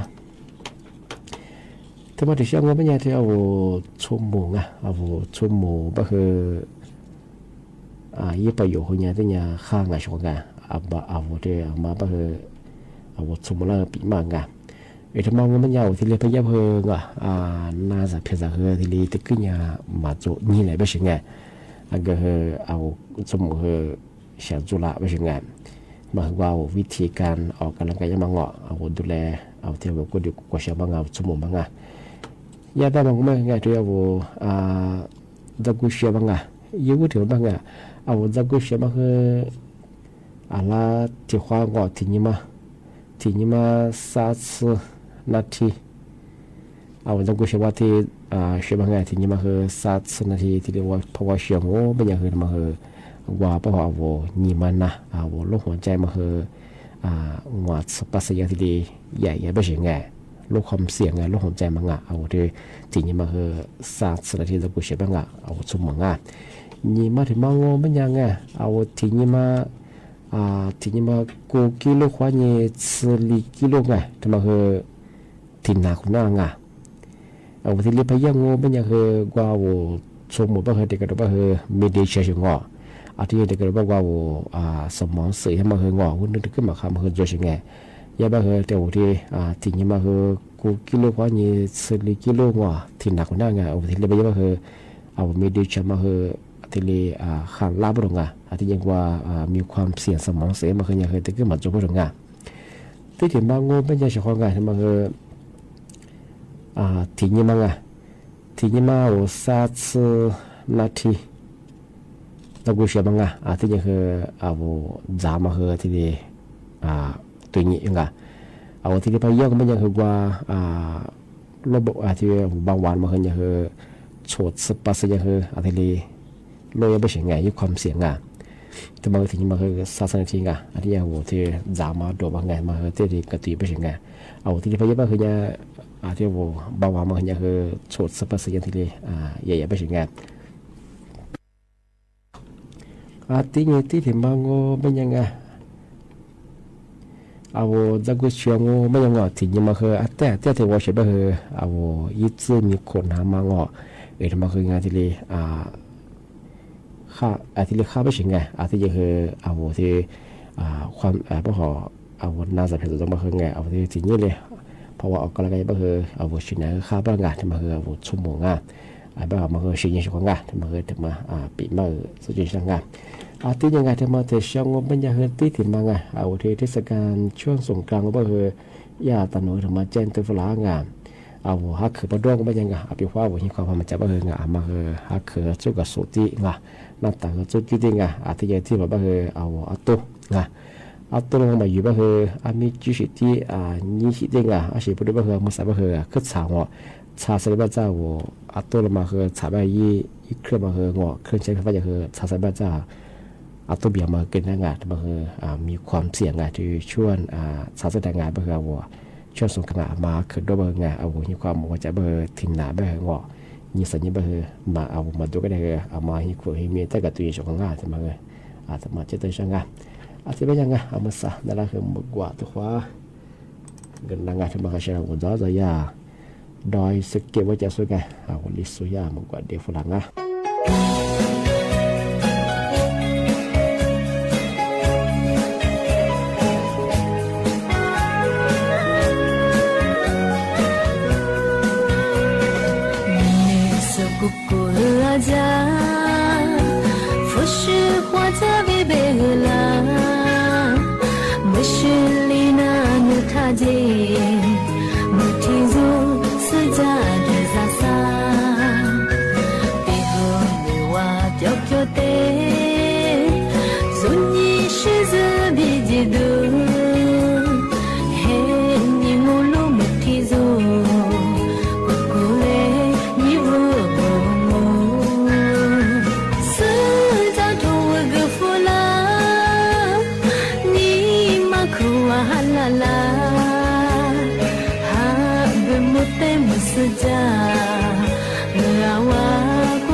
不过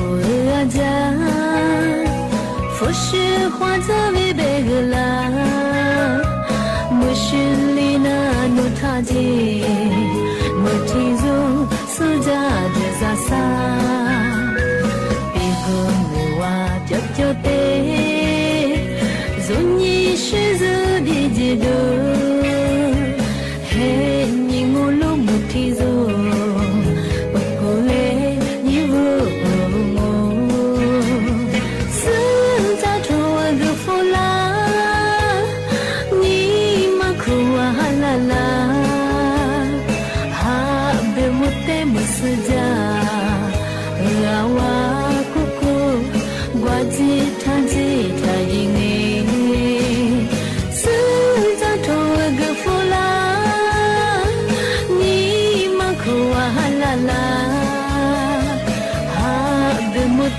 Saja lawa kuku gwaji taji tayinga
ที่นี่งาที่มาแต่เช้างาเอาเช้าให้ทำมาปีมาสักจีเช้าวิธีมันยังคือลีซ์ที่เลยยี่มาจ้าบุรุษงาไม่ควรทำงาที่ช่วงเทศกาลสงกรานต์ที่จะจีสถานงาลีซ์มังโง่มันยังงายิวที่มังโง่มันยังเอาอาจจะพักยังโง่มันยังงาอาจจะปัจจัยอะไรสิเยอะงาว่ามาปุกิเงาะไม่ประมาทไม่ใช่ไงที่เรียกกันยังไม่ใช่ไงปีว่าโนโลดเงี้ยจะเทียมมาเงาะมาตัวเงี้ยแล้วมาอันตรายยังไงนึกว่าประมาทยังไงที่ว่าเนี่ยเกิดอุบัติเหตุยังมาที่เผื่อหน้าบุรุษงานมาที่มางาว่าจะพักกันเจ้าไม่ยังสุดที่จำโมงว่าปุกิยังมาไทยไม่ใช่ไงประมาทยังไงอาจารย์ว่าเราจะพยายามช่วยเบอร์ปากเลยเบอร์งอจะอันตรายเบอร์ถ้าว่าจอดละเนี่ยยิ่งถ้าว่าแก้ไขเบอร์กำมองเราจะเบอร์พอช่วยคนเลยเบอร์โน้ฉันละมาหุ่มจุยอยู่ว่าอะไรเบอร์มาพักกันยังเบอร์ที่ยังจำมองนี่มาที่มังโง่ไม่ยังอาจจะมากกว่าอาจจะมาชามาแต่ละนี่กันยังมาไทยยี่ปุ่นว่ายี่คือมีส่วนว่าขยะลูกก็มังว่าจะมาชาดิฉันไงสุขภาพมันก็แต่ละนี่เทียมมาแต่เย่นึกว่าแต่ละพัดเทียงว่าเป็นยังจะสุมีเสือชีดียังว่าเอาขวาหนึ่งเลยก็คือจะเสียมันคือจูน่าฉันไงว่าติดเชื้อมันว่ามีเสือคือน้ำมันไงว่าจะมาชามันก็เปิดแต่ละนี่กันยังมาถ่ายญี่ปุ่นไงสามารถที่มังว่ามันยังคือว่าเดี๋ยวอัตุงอตุกว่าจะเคยแต่ก็ถ้ากันยาบุรุษที่ปลั๊กไฟมันแบงที่ยิงว่าสู้เครื่องเสียงที่สิยิ่งคือเมียงวิธีเสียคือว่าตัวจุกว่าประเทศถ้ากันยาเป็นจะแบบกันยาเป็นตั้งใจมันกว่าตัวไปยังเป็นจะตัวไปใช้เป็นไงมันอันตรายยังเลี้ยมาถึงมังโง่ไม่ยากว่าจะกูดมอดิเสียงโลคือกูเราว่าคือถ้ากันยาเป็นไงที่ฉันpakainya bahasa lo lamun saya bah lah juinanga mah antara yang mah leads ya tadi magi mangaที่มังไม่ยันมาคือว่ามีความเสียบ้างคืออันตรายมั้งมีเชื่อมาคือถ้ากันยังไม่ใช่ไงยูติดกับเดียวว่าจะกูดมอที่สี่แย่ไฟได้ดิฉันคือยี่อาจจะเทียกันยังมาคือถ่ายยี่ปุ่นนี่ก็ติดกับเดียวว่าปีว่ายิ่งงานในชีวิตงานสุวรรณวิธีคืออย่างยิ่งยันเช็คกันยังมาถี่เยอะมาคือจะว่าสุเครื่องเสียงว่าตัวผลิตมาคือตัวไฟช่วยมาเกินสามารถถึงบางงานบางอย่างก็หลักชุ่มยากว่าที่ใช้ยิ่งอาจจะกันยังมาถี่ยิงมาคืออย่างอันตรายยังอาจจะเอาว่าเปลี่ยนว่าจะรู้ว่าว่าถั่วมาไงมาคืออาจจะนานแล้วที่ถึงบางว่าอาจจะมาใช้ว่ายิ่งกันยังมาแต่ญี่ปุ่นงานไทยชงไปช่วยว่าจะมาใช้แบบจะแต่ละยิ่งกันยังที่แบบสุดตัวเลยจะสุดมีเสียเลยอาจจะสุกุดีใจหนึ่งว่าติดเชื้อมางกูดูก็มีจะเสียมาเกินน่าจะงานอาจจะมาใช้แบบงานมาคือที่ช่วงเทศกาลสงกรานต์อาจจะเป็นช่วงงานที่สงกรานต์มากับเบี้ยมากูเดี๋ยวมากว่าเชื่อดูแลสุขภาพยังอาจจะว่าโลชิสุงโอเป็นยังไงmột thời sự cái sự lệ ga hơn rồi có tiền do một thời sự số giờ bắt tiền ngô bên nhà hơn lỗ sự hơn tại nhà sinh ngày thì cái thời sự nhiều quá sự cô nhẹ giờ thì cái như thì cái đó phụ kiện bây giờ cái bê sự bây giờ cũng rất là bây giờ rất số là dễ lỗ hồ bay bắt phổ bên ngày mà anh ta lại yang mà làm mà vậy thì giờ thì chuyên thế sự can sung cái bên ngày đôi nhỉยี่ยงโลชั่นมากลุ่มอะไรส่งส่วนยาสุดสวงทำมาสุดที่งานอันนี้เป็นยังไงเดี๋ยวช่วงสื่อนี้ข้อนี้สุดสวยยังไงมาอะไรก็กับเบียก็ยังไงว่าเปลี่ยนยังไงอันนี้คือมาก็เดี๋ยวมาก็เชื่อว่าโลชั่นสุดยังไงโลชั่นเป็นยังคือยิ่งมาแต่สิ่งนี้คือโลชั่นไงจ้าวันนี้มาชิบะโซแต่เซ่บะคือโซแต่กบเตะคือว่าใจลอยบะจ้าทอความมาเปลี่ยวมาคือจะเดือดความสักก็คือมาเปลี่ยวไงช่วงไงก็คือมาประกาศเบี้ยไงเอาโลชิสเบอร์ไงหนัวแต่จ้างว่าเอานี่มาขัดโค้งมากะคนนั้นมากะที่จ้างโค้งกะคือละโค้งช่วงไงเอาที่รับสมอยู่ก็บ้างมาคือช้างคือสาเบอร์ไงอาจารย์หนูสายสาเบอร์ยี่ยังมั่มชิบะจะเปลี่ยวความจะฟูดความบ้างไงที่มาคือหมอกับเบี้ย มาเฮงาจ้ามาเฮเอาเชียร์สเปลเฮงาเมื่อที่กิจมาเชียงมาเปียงาอันนี้เปิดช่วงเทศกาลสงกรานต์เฮงามาเล่นตัวกับเบียร์เฮงาไปเปียงยังว่าวัวกับเบียร์ยังาอันนี้คือเอามากดเดียวมากกว่าเชียงาอันนี้คือแล้วก็เยอะเอาจ้าจะมาคืออันมาคือยาเจียวมาเฮงาเอาอยู่หมดซะเบอร์สมมติแต่ดูถ่ายเยอะว่าเอาเป็นภาษาจีนเอาปฏิรูปจะพิลิมเบอร์ควายเหี้ยความมือสามารถมาจวงเราสมัยเบอร์เราสเบอร์จันว่าจะซื้อผ้าพิลิมเบอร์จะเราสู้ว่าสู้ข้าสู้ยิ่งมาข้าสู้เบอร์พัชจิเบอร์สู้เลี้ยชิงจะกว่าสู้เราสู้มาข้าสู้เบอร์พัชจิเบอร์สู้มาเลี้ยงแล้วก็คือเอาจะมาเราไม่ผิดเบอร์ป้ามาอยู่สู้เบอร์งาวันนี้กว่าสัตย์จะกว่างาถึงมาปีมาช่างงาอาทิตย์แบงนี่มีนะที่มุลนาปีมาคืออาทิตย์เรียนโดยเฉพาะวันไปเส้นนั่นเองสมมติว่านี่คือจิมว่าคือที่ขวามุลกว่างานี่มีรายการที่สมุประกาศก็ว่าจิมใหม่งาสวทเชียงใหม่ AM 147หัวรู้จักงาเอาไว้เฉพาะท่าเราวิทยุนายาโซไลฟ์สวตีสุดแล้วคือบ่มองนั่นแหละคือโดยชิจามางผู้จะชิจาว่ากันเนี่ยว่าจริงอาทิตย์นี้แล้วก็เยอะทีนี้กันเนี่ยคือด้วยเปลี่ยนยี่ห้อควายยี่กุ้ยจีของงาอันนี้ก็คือที่ความหมดแล้วของงาควาสวัสดีครับนูนิมาจานินูเตนินุคุทิสุอาเมียจานินูเตนิเนมิอาเมียนินามินูนิคุเทียมาโตเนสุทิโนวานินุสุ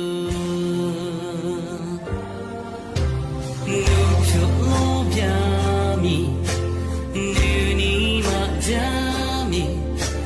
นูเตนินุสุอาเมียดวานินูเตนินามิอาเมียนิเนมินูนิคุทิมาวาปุดุวาจาโกจาน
ที่นี่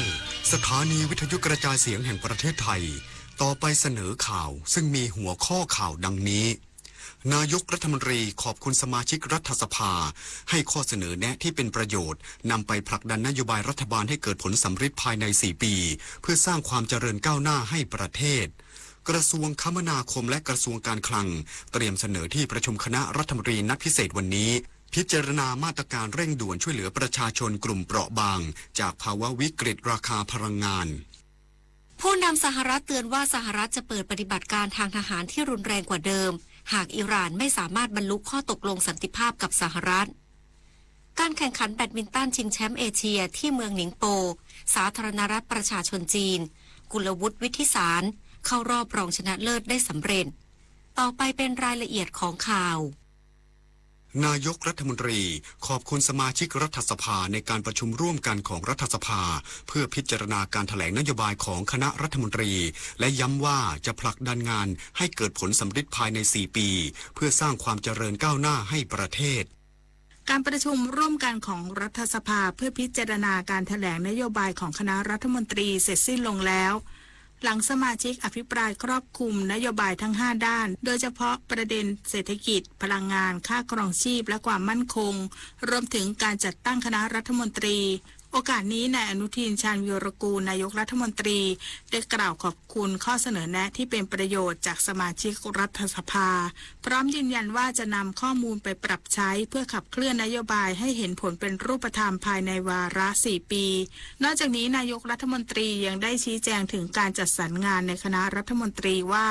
ได้พิจารณาตามความเชี่ยวชาญของแต่ละบุคคลเพื่อประสิทธิภาพสูงสุดพร้อมปฏิเสธข้อกล่าวหาเรื่องการปัดความรับผิดชอบโดยระบุว่าเป็นการมอบอำนาจให้รัฐมนตรีแต่ละกระทรวงได้ทำงานอย่างเต็มที่ตามหน้าที่ยึดประชาชนเป็นศูนย์กลางและพร้อมทำงานเชิงรุกพูดแล้วทำเพื่อความมั่นคงและภาคภูมิใจของคนไทยทุกคนผมรับฟัง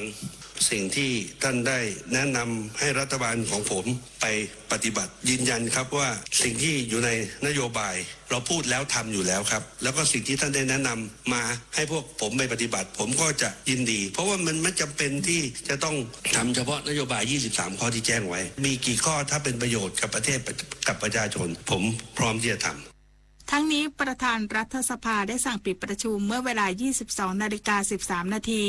ซึ่งตามรัฐธรรมนูญมาตรา 162 กำหนดให้คณะรัฐมนตรีต้องแถลงนโยบายต่อรัฐสภาก่อนเข้าบริหารราชการแผ่นดินส่งผลให้จากนี้รัฐบาลมีอำนาจในการบริหารประเทศได้อย่างเต็มที่เพื่อผลักดันนโยบายให้สำเร็จวาสนาตระเกตรายงานหลายหน่วยงานพร้อมป้องกันและลดอุบัติเหตุทางถนนช่วงเทศกาลสงกรานต์เน้นรณรงค์ดื่มไม่ขับและอำนวยความสะดวกด้านการจราจรโดยเฉพาะช่วง7 วันอันตรายถึงวันที่ 16 เมษายนนี้ นายอนุทินชาญวีรกูลนายกรัฐมนตรีและรัฐมนตรีว่าการกระทรวงมหาดไทยเปิดศูนย์อำนวยการป้องกันและลดอุบัติเหตุทางถนนช่วงเทศกาลสงกรานต์พ.ศ. 2569และมอบนโยบายแนวทางการปฏิบัติงานเพื่อลดอุบัติเหตุทางถนนโดยเน้นย้ำเป้าหมายหลักคือการลดจำนวนอุบัติเหตุผู้บาดเจ็บและผู้เสียชีวิตจากอุบัติเหตุทางถนนเน้นรณรงค์ลดสาเหตุหลักที่ทำให้เกิดอุบัติเหตุมากที่สุดคือการดื่มสุราและการพักผ่อนไม่เพียงพอเพื่อให้ช่วง7 วันอันตรายระหว่างวันที่ 10 ถึง 16 เมษายนนี้มีความปลอดภัยสูงสุดต่อผู้ใช้รถใช้ถนนรวมถึงประชาชนทั่วไปที่อาจได้รับผลกระทบซึ่งศูนย์อำนวยการความปลอดภัยทางถนนมุ่งมั่นที่จะสร้างความปลอดภัยทางถนนอย่างยั่งยืนโดยขับเคลื่อนมาตรการดื่มไม่ขับพร้อมขอให้เคารพกฎหมายไม่ขับรถเร็วเกินอัตราที่กำหนดผู้ขับขี่รถจักรยานยนต์ต้องสวมหมวกนิรภัยตลอดเวลาตลอดจนร่วมกันลดจุดเสี่ยงต่างๆในชุมชนเพื่อเพิ่มประสิทธิภาพความปลอดภัยให้แก่ประชาชนและท่ามกลางสถานการณ์ด้านราคาน้ำมันรัฐบาลต้องการรณรงค์ให้เกิดวัฒนธรรมการเดินทางรูปแบบอาศัยรถคันเดียวกันและขอให้ประชาชนมั่นใจได้ว่ารัฐบาลบริหารจัดการให้มีน้ำมันบริการเพียงพอใช้ต่อการเดินทางไปกลับภูมิลำเนาในช่วงสงกรานต์แน่นอนแต่ทุกคนยังต้องร่วมกันประหยัดพลังงานด้วยเป้าหมายของเราก็คือการลดจำนวนการเกิดอุบัติเหตุผู้เสียชีวิตและผู้บาดเจ็บจากอุบัติเหตุทางถนนลงมาโดยตลอดเวลาเช่นกันนะครับเราได้รณรงค์โดยเฉพาะอย่างยิ่งมูลเหตุที่ทำให้เกิดอุบัติเหตุมากที่สุดก็คือจากการดื่มสุรานะครับแล้วก็การพักผ่อนไม่เพียงพออันนี้เป็น2 สาเหตุหลักสาเหตุใหญ่นะครับซึ่งตรงนี้ก็คงจะต้องร่วมกันรณรงค์ต่อไปเพื่อจะทำให้ช่วงวันหยุดสงกรานต์ระหว่างวันที่10 ถึง 16 เมษายนซึ่งเราถือว่าเป็น7 วันอันตรายเนี่ยนะครับสำหรับผู้ที่สัญจรไปมาบนท้องถนนเราก็จะร่วมมือกันอย่างเต็มที่เพื่อลดอุบัติเหตุสร้างความปลอดภัยให้กับพี่น้องประชาชนผู้ใช้รถใช้ถนน ด้านนายพิพัฒน์รัชกิจประการรองนายกรัฐมนตรีและรัฐมนตรีว่าการกระทรวงคมนาคมสั่งเข้มงวดด้านความปลอดภัยในการเดินทางโดยเฉพาะการตรวจวัดแอลกอฮอล์พนักงานขับรถโดยสารสาธารณะก่อนปฏิบัติหน้าที่หากตรวจพบพนักงานขับรถมีปริมาณแอลกอฮอล์จะมีโทษสถานหนักถึงขั้นไล่ออกมีแอลกอฮอล์แม้แต่1%คือมีโทษชนิดเดียวครับไล่ออกนั่นก็คือเป็นโทษที่ไม่มีอุทธรณ์หรือฎีกานะครับถ้าท่านอยู่ในหน้าที่ท่านต้องรู้ว่าหน้าที่ของท่านคืออะไรความรับผิดชอบของท่านคืออะไรความรับผิดชอบของท่านก็คือต้องดูแลคนที่เดินทางไปกับท่านเพราะฉะนั้นเราต้องมีการเตรียมความพร้อมโดยเฉพาะเราต้องไม่ดื่มและไม่เสพยาก่อนที่เราจะขึ้นไปทำหน้าที่ขณะที่พลตำรวจโทไตรลงค์ผิวพันธ์โฆษกสำนักงานตำรวจแห่งชาติยืนยันความพร้อมในการดูแลความปลอดภัยและอำนวยความสะดวกการจราจรให้แก่ประชาชนในช่วงเทศกาลสงกรานต์ปีนี้โดยสำนักงานตำรวจแห่งชาติได้ระดมกำลังตำรวจจราจรและตำรวจทางหลวงเพื่อระบายรถขาออกจากกรุงเทพมหานครซึ่งคาดว่าจะมีปริมาณสะสมมากกว่า 700,000 คันเพื่อให้ประชาชนเดินทางกลับภูมิลำเนาได้อย่างสะดวกและปลอดภัยหากพบปริมาณรถหนาแน่นตำรวจทางหลวงจะเปิดช่องทางพิเศษเพื่อระบายรถไม่ให้มีท้ายแถวสะสมผลิตนาฏ ขวัญแสนสุขรายงานกระทรวงคมนาคมและกระทรวงการคลังเตรียมเสนอที่ประชุมคณะรัฐมนตรีนัดพิเศษวันนี้พิจารณามาตรการเร่งด่วนช่วยเหลือประชาชนกลุ่มเปราะบางที่ได้รับผลกระทบจากภาวะวิกฤตราคาพลังงานนายพิพัฒน์รัชกิจประการรองนายกรัฐมนตรีและรัฐมนตรีว่าการกระทรวงคมนาคมเปิดเผยถึงมาตรการดูแลประชาชนในช่วงเทศกาลสงกรานต์และแนวทางการช่วยเหลือผลกระทบจากราคาพลังงานที่สูงขึ้นโดยยืนยันว่ากระทรวงคมนาคมได้สั่งการให้คงอัตราค่าโดยสารในราคาปกติไปจนถึงวันที่19 เมษายนนี้เพื่อลดภาระให้แก่ผู้ที่เดินทางกลับภูมิลำเนาและท่องเที่ยวขณะเดียวกันกระทรวงคมนาคมจะนำเสนอมาตรการช่วยเหลือประชาชนเข้าสู่ที่ประชุมคณะรัฐมนตรีนัดพิเศษในวันนี้โดยกลุ่มเป้าหมายที่จะได้รับความช่วยเหลือประกอบด้วยกลุ่มเปราะบางทั้งหมดที่ได้รับผลกระทบจากค่าครองชีพผู้ประกอบการขนส่งสาธารณะบขส.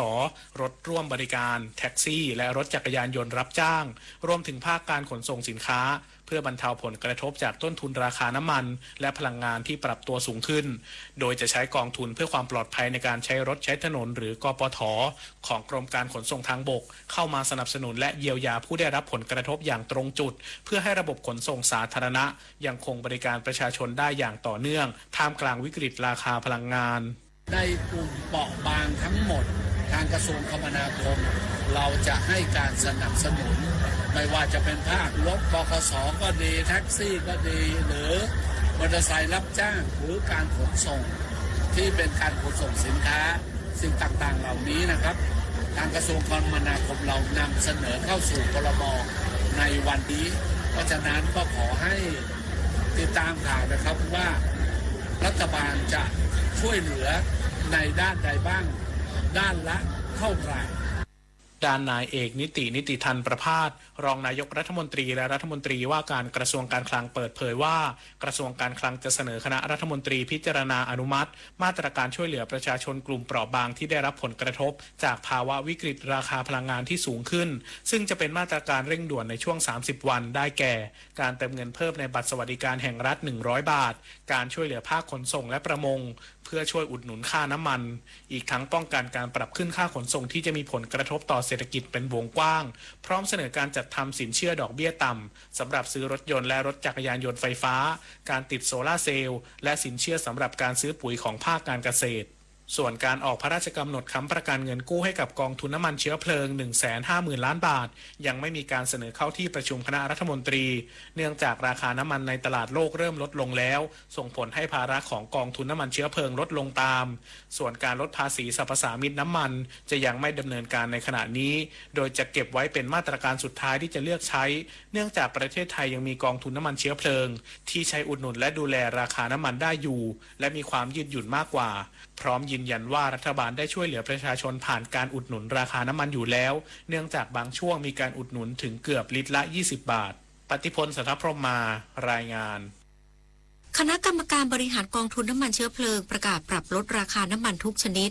หลังราคาน้ำมันโลกปรับตัวลดลงสูงสุด6 บาท โดยมีผลตั้งแต่วันนี้เป็นต้นไปนายเอกนัทพร้อมพันธ์รัฐมนตรีว่าการกระทรวงพลังงานในฐานะประธานคณะกรรมการบริหารกองทุนน้ำมันเชื้อเพลิงหรือกบน.เปิดเผยว่าที่ประชุมกบน.มีมติเห็นชอบให้ปรับลดอัตราเงินกองทุนน้ำมันเชื้อเพลิงหลังจากราคาน้ำมันในตลาดโลกปรับตัวลดลงอย่างต่อเนื่องโดยจะมีผลตั้งแต่วันนี้เป็นต้นไปโดยดีเซล B20 ปรับลดลงถึง6บาทต่อลิตรเหลือ37บาท40สตางค์ต่อลิตรและดีเซลหมุนเร็วธรรมดาลดลง4บาทต่อลิตรเหลือ44บาท40สตางค์ต่อลิตร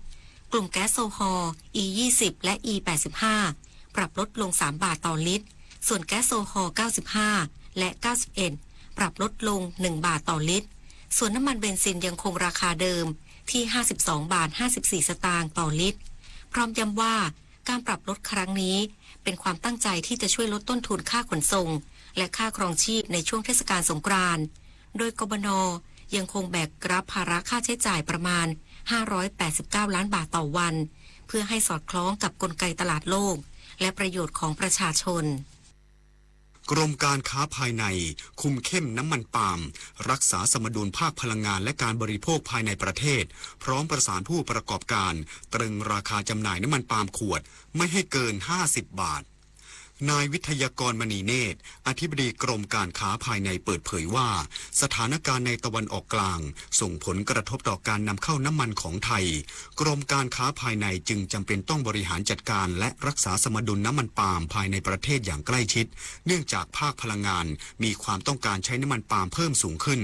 จากการปรับเพิ่มสัดส่วนผสมน้ำมันดีเซลจาก B5 เป็น B7 และ B20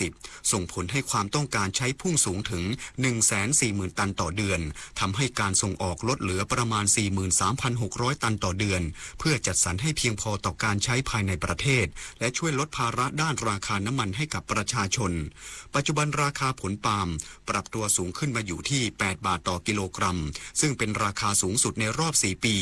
ส่งผลให้ราคาน้ำมันปาล์มดิบขยับสูงขึ้นเป็น41บาท75สตางค์ต่อกิโลกรัมในส่วนของราคาน้ำมันปาล์มขวดเพื่อการบริโภคภาครัฐได้ขอความร่วมมือผู้ประกอบการให้คงราคาจำหน่ายปลีกไว้ไม่ให้เกิน50บาทต่อขวดซึ่งขณะนี้กรมการค้าภายใน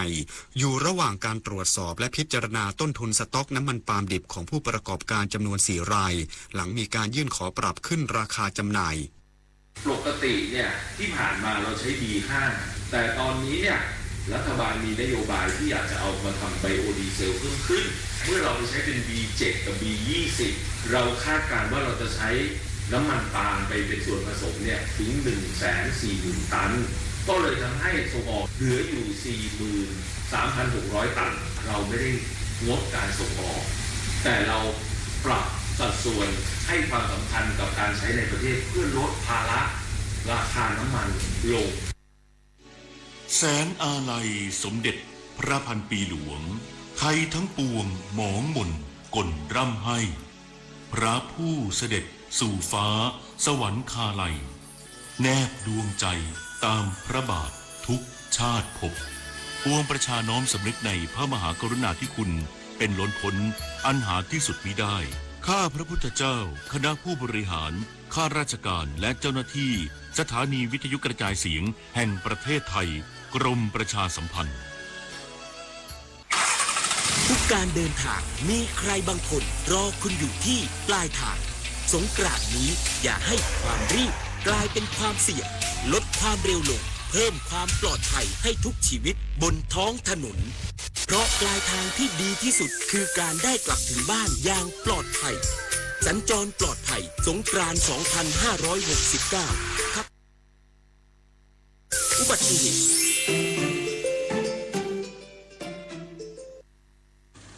ขณะนี้เวลา 7:15 นาทีต่อไปติดตามรับฟังข่าวต่างประเทศครับสำนักข่าวต่างประเทศรายงานโดยอ้างการเปิดเผยของประธานาธิบดีโดนัลด์ทรัมป์ผู้นำสหรัฐระหว่างการให้สัมภาษณ์ทางโทรศัพท์กับหนังสือพิมพ์ The New York Post ของสหรัฐเมื่อวันศุกร์ที่ผ่านมาที่เตือนว่าสหรัฐจะกลับมาเปิดปฏิบัติการทางทหารที่รุนแรงยิ่งกว่าเดิมหากอิหร่านไม่สามารถบรรลุข้อตกลงสันติภาพกับสหรัฐขณะที่นายเจดีแวนส์รองประธานาธิบดีสหรัฐซึ่งเป็นหัวหน้าคณะผู้แทนของสหรัฐออกเดินทางไปยังกรุงอิสลามาบัดของปากีสถานแล้วเพื่อเข้าร่วมการ เจรจายุติสงครามในภูมิภาคตะวันออกกลางกับผู้แทนอิหร่านที่จะมีขึ้นในวันนี้โดยรองประธานาธิบดีแวนส์เปิดเผยว่าประธานาธิบดีโดนัลด์ทรัมป์กำหนดแนวทางการเจรจาครั้งนี้ไว้อย่างชัดเจนพร้อมเตือนว่าหากอิหร่านคิดจะใช้เล่ห์เหลี่ยมกับสหรัฐพวกเขาจะพบว่าคณะผู้แทนของสหรัฐจะไม่ยอมรับข้อเสนอโดยง่ายนายโมฮัมหมัดบาเกอร์กาลิบาฟประธานรัฐสภาอิหร่านเปิดเผยผ่านแพลตฟอร์มโซเชียลมีเดีย X เมื่อวานนี้ที่ระบุว่ามาตรการสำคัญ2ข้อที่สหรัฐตกลงกับอิหร่านไว้แล้วแต่ยังไม่ถูกนำไปปฏิบัติได้แก่การหยุดยิงในเลบานอนและการคืนทรัพย์สินของอิหร่านที่ถูกอายัดไว้ซึ่งทั้ง2มาตรการนี้จะต้องถูกดำเนินการให้เสร็จสิ้นก่อนที่จะเริ่มต้นการเจรจาระหว่างคณะผู้แทนของอิหร่านและสหรัฐที่กรุงอิสลามาบัดของปากีสถานในวันเสาร์นี้ทั้งนี้นายกาลิบาฟและนายอัฟบาสอารักชีรัฐมนตรีต่างประเทศอิหร่านมีแนวโน้มจะเป็นผู้นำคณะผู้แทนของอิหร่านขณะที่ทางการอิหร่านยืนยันมาโดยตลอดว่าการหยุดยิงในเลบานอนเป็นส่วนหนึ่งของข้อตกลงหยุดยิง2 สัปดาห์อย่างไรก็ตามทางการสหรัฐและอิสราเอลต่างระบุตรงกันว่าข้อตกลงหยุดยิงดังกล่าวไม่รวมเงื่อนไขการหยุดยิงในเลบานอนองค์การอนามัยโลกหรือ WHO เปิดเผยว่า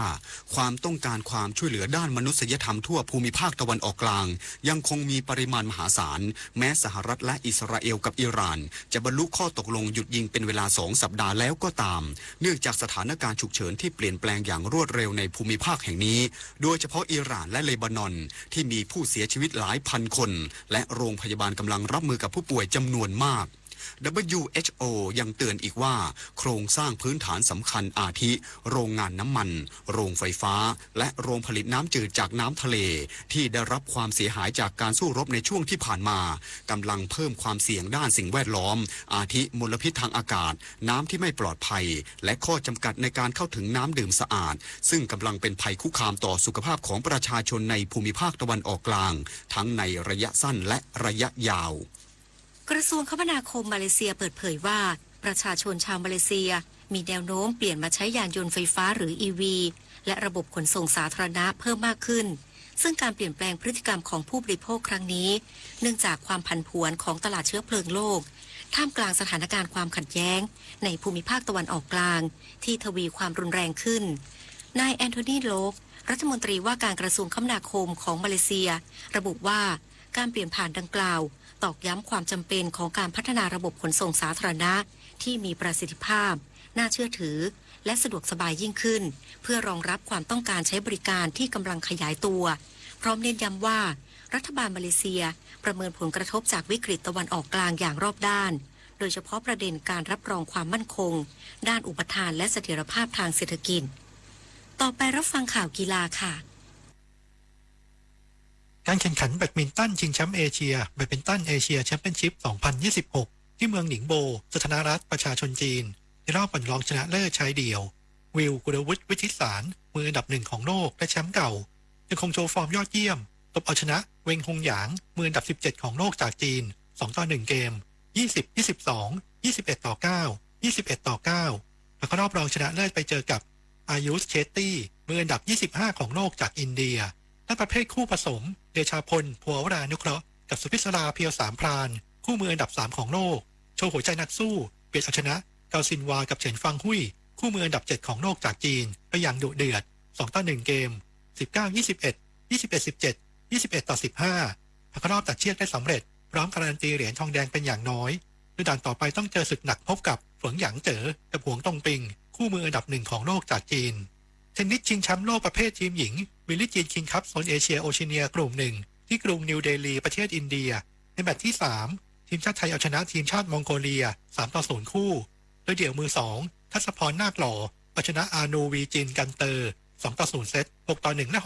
6-0ตามด้วยเดี่ยวมือ1พัชรินชีพชานเดชชนะคองโกซูอันดาคีซิก2-0เซต6-1และ6-0และปิดท้ายที่ประเภทคู่เพียงทานผลิพืชจับคู่กับกำบลวันยอดเพชรเอาชนะคู่ของมองโกเลียไปแบบไม่เสียเกม6-0ทั้ง2เซตสรุปสถานการณ์ล่าสุดทีมไทยทำสถิติชนะ2แพ้1รั้งอันดับ3ของตารางตามหลังจากฝูงเกาหลีใต้และอันดับ2อินโดนีเซียโดยนัดต่อไปจะพบกับนิวซีแลนด์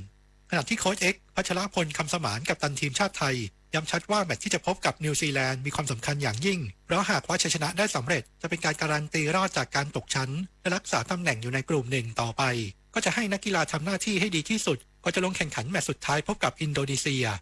นักกีฬาจักรยานทีมชาติไทยประเภท BMX และประเภทลู่ชุดเตรียมทีมเข้าแข่งขันกีฬาเอเชียนเกมครั้งที่ 20 ที่เมืองนาโกย่าประเทศญี่ปุ่นทำพิธีส่งน้ำพระและรดน้ำดำหัวขอพรจากพลเอกเดชาเหมกระศรีนายกสมาคมกีฬาจักรยานแห่งประเทศไทยเนื่องในเทศกาลสงกรานต์ปีใหม่ไทย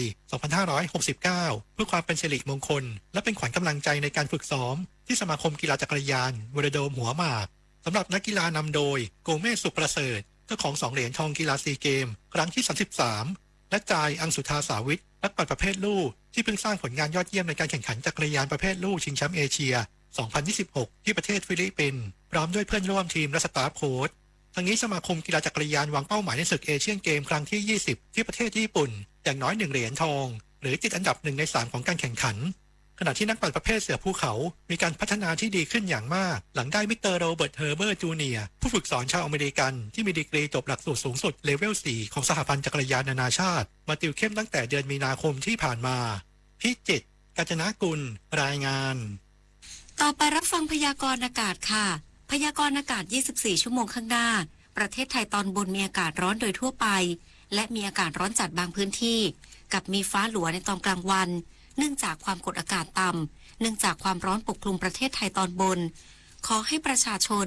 ดูแลรักษาสุขภาพเนื่องจากสภาพอากาศที่ร้อนถึงร้อนจัดโดยหลีกเลี่ยงการทำงานหรือการประกอบกิจกรรมในที่โล่งแจ้งเป็นระยะเวลานานสำหรับภาคใต้มีอากาศร้อนในตอนกลางวันโดยมีฝนฟ้าคะนองบางแห่งเนื่องจากลมฝ่ายตะวันตกพัดปกคลุมทะเลอันดามันภาคใต้และอ่าวไทยขอให้ประชาชนในบริเวณดังกล่าวระวังอันตรายจากฝนฟ้าคะนองและลมกระโชกแรงที่อาจเกิดขึ้นในบางพื้นที่ฝุ่นละอองในระยะนี้ภาคเหนือภาคตะวันออกเฉียงเหนือและภาคกลางตอนบนมีการสะสมของฝุ่นละอองหรือหมอกควันอยู่ในเกณฑ์เกินมาตรฐานเนื่องจากความหนาแน่นของจุดความร้อนบริเวณภาคเหนือและบริเวณใกล้เคียงมากกว่าค่าความสามารถของการระบายอากาศขอให้ประชาชนหลีกเลี่ยงการอยู่ในที่โล่งและควรสวมหน้ากากอนามัย N95 เพื่อความปลอดภัยเมื่ออยู่นอกอาคารพยากรณ์อากาศตั้งแต่เช้าวันนี้จนถึงเช้าวันพรุ่งนี้ภาคเหนืออากาศร้อนถึงร้อนจัดโดยทั่วไปกับมีฟ้าหลัวในตอนกลางวันอุณหภูมิสูงสุด 37-41 องศาเซลเซียส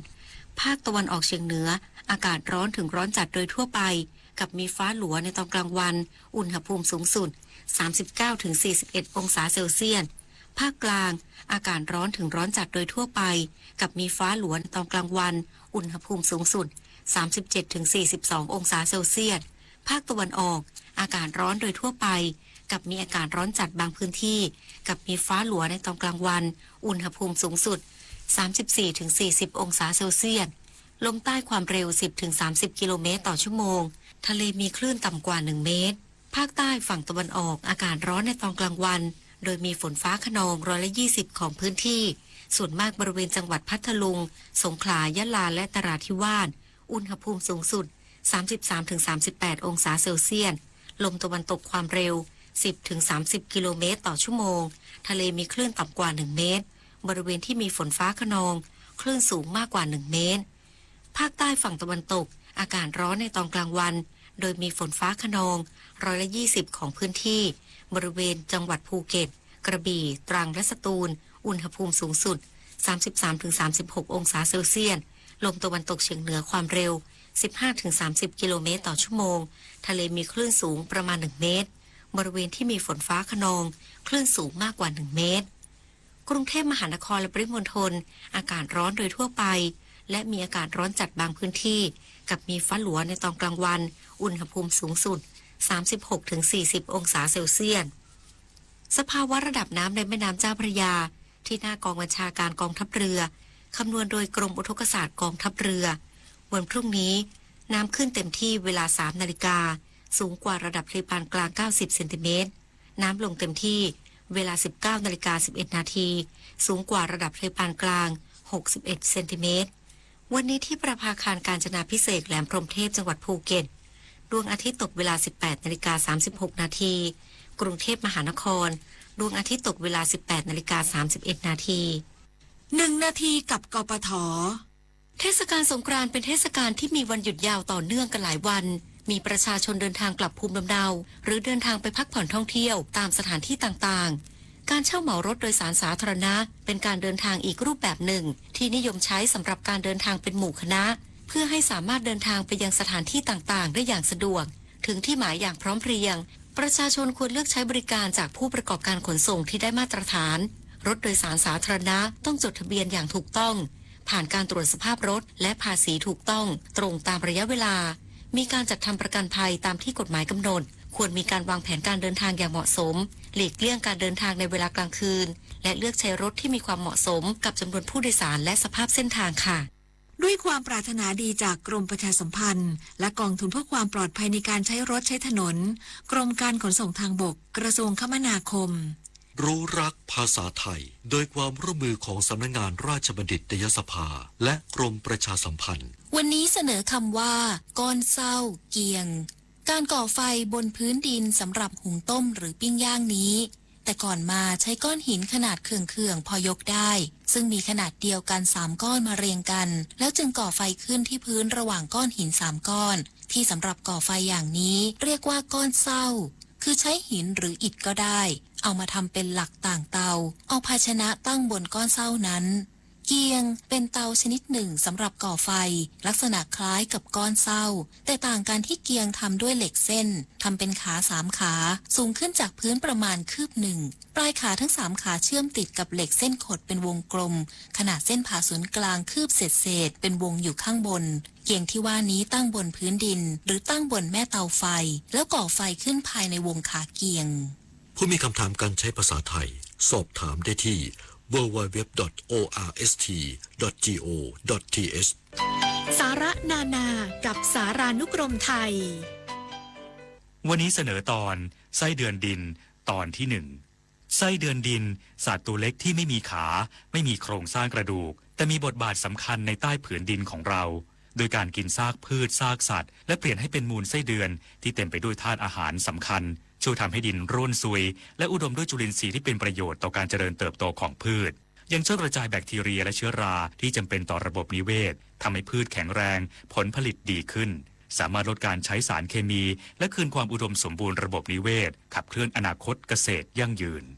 ติดตามเพิ่มเติมและฟังย้อนหลังได้ที่ Facebook, YouTube, Line และ Instagram @สารานุกรมไทยและ www.saranukromthai.or.th สำหรับช่วงที่ 2ติดตามรับฟังการสัมภาษณ์นายวีรวัฒน์พัฒนาถาวรกุลรองกรรมการผู้จัดการใหญ่ฝ่ายบริหารการเดินรถบริษัทขนส่งจำกัดเกี่ยวกับการเตรียมพร้อมรองรับการเดินทางของประชาชนช่วงเทศกาลสงกรานต์ค่ะป่าไม้เป็นทรัพยากรที่สำคัญของส่วนรวมซึ่งทุกคนมีส่วนได้รับประโยชน์ร่วมกันการดูแลรักษาป่าไม้จึงไม่ใช่ความรับผิดชอบของผู้หนึ่งผู้ใดโดยเฉพาะแต่เป็นการรับผิดชอบร่วมกันของทุกคนในชาติพระบรมราโชวาทพระบาทสมเด็จพระเจ้าอยู่หัวจุฑามาสรักษาพันธ์บรรณาธิการข่าวธิติมาอินกล่ำและธราวุฒิวิชัยดิษฐ์อ่านวิกฤตพลังงานวิกฤตตะวันออกกลางวิกฤตพลังงานเชิญชวนคนไทยประหยัดไฟฟ้ากันตั้งแต่วันนี้เริ่มง่ายๆปิดไฟที่ไม่ใช้ปิดเครื่องใช้ไฟฟ้าที่ไม่จำเป็นปรับอุณหภูมิเครื่องปรับอากาศที่26องศาเซลเซียสสวมเสื้อผ้าระบายอากาศงดการสวมสูทเดินขึ้นลงบันไดในอาคารแทนการใช้ลิฟต์ลดรายจ่ายลดใช้พลังงานร่วมฝ่าวิกฤตครั้งนี้ไปด้วยกันน้ำมันฟรีตั๋วฟรีอาหารเสริมฟรีฟังดูน่าสนใจแต่ระวังของฟรีเหล่านี้อาจเป็นกับดักของมิจฉาชีพใช้ของฟรีเป็นเหยื่อล่อหลอกให้แอดไลน์ชวนทำกิจกรรมหรือลงทุนต่อสุดท้ายต้องโอนเงินเพิ่มถอนไม่ได้แล้วบล็อกหนีเงินหายเกลี้ยงบัญชีจำไว้ให้ขึ้นใจของฟรีที่ต้องแอดไลน์นั่นคือมิจฉาชีพ 100%รู้ทันกลโกงรู้ทันโลกออนไลน์ปลอดภัยแน่นอน กลับมารับฟังข่าวช่วงที่2ครับท่านผู้ฟังครับการเดินทางในช่วงเทศกาลสงกรานต์เริ่มคึกคักประชาชนเริ่มทยอยเดินทางกลับภูมิลำเนาและท่องเที่ยวซึ่งหลายหน่วยงานได้เตรียมความพร้อมรองรับการเดินทางของประชาชนโดยเฉพาะการเดินทางด้วยรถโดยสารสาธารณะในช่วงวิกฤตพลังงานจากผลกระทบสถานการณ์ตะวันออกกลางในขณะนี้เช้านี้ไปติดตามแผนรองรับการเดินทางของประชาชนจากนายวีรวัฒน์พัฒนาถาวรกุลรองกรรมการผู้จัดการใหญ่ฝ่ายบริหารการเดินรถบริษัทขนส่งจำกัดหรือบขส.สัมภาษณ์โดยวาสนาตาระเกตครับค่ะสวัสดีค่ะท่านรองวีรวัฒน์คะครับสวัสดีครับท่านรองคะในช่วงเทศกาลสงกรานต์ปีนี้บขส.คาดการณ์ว่าปริมาณจำนวนผู้โดยสารจะมีมากน้อยแค่ไหนคะครับในส่วนของปริมาณของผู้โดยสารที่มาใช้บริการที่สถานีขนส่งผู้โดยสารนะครับก็จะแบ่งออกเป็น2ช่วงนะครับช่วงเที่ยวไปนะครับบขส.คาดว่าจะมีผู้โดยสารเดินทางตั้งแต่วันที่9ถึงวันที่12นะครับเมษายนส่วนวันที่ผู้โดยสารจะเดินทางมากที่สุดคือวันที่10เมษายน2569นะครับคาดว่าจะมีผู้โดยสารเดินทางออกจากกรุงเทพไปต่างจังหวัดเนี่ยประมาณ 160,000 ถึง 180,000 คนนะครับใช้รถในการที่ให้บริการผู้โดยสารประมาณ 8,000 คันครับค่ะบขส.เตรียมความพร้อมเรื่องของจำนวนรถเที่ยววิ่งและรถเสริมไว้อย่างไรบ้างคะเพื่อรองรับการเดินทางป้องกันผู้โดยสารตกค้างค่ะคือในส่วนของการเตรียมความพร้อมของรถเรานะครับเรานอกจากเรามีรถโดยสารประจำทางแล้วนะครับเราก็ยังได้มีการจัดเตรียมรถโดยสารไม่ประจำทางหรือรถทะเบียน30ไว้อยู่ที่ประมาณ 1,000 ถึง 1,200 คันเพื่อที่จะเอามาช่วยเสริมในกรณีรถโดยสารประจำทางเต็มนะครับดังนั้นก็คือรถโดยสารที่เราเตรียมไว้เนี่ยมีความเพียงพอต่อการให้บริการกับผู้โดยสารครับค่ะ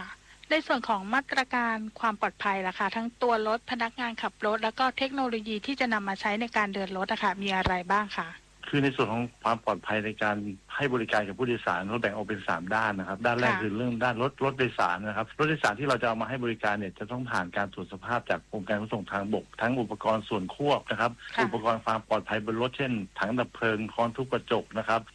ยางนะครับนั่นคือเรามีการเตรียมความพร้อมในเรื่องตรงนี้ไว้พอสมควรนะครับแล้วก็ด้านที่2ก็คือด้านพนักงานขับรถนะครับพนักงานขับรถเนี่ยเรามีพนักงานขับรถประจำรถเนี่ย2 ท่านนะครับเพื่อ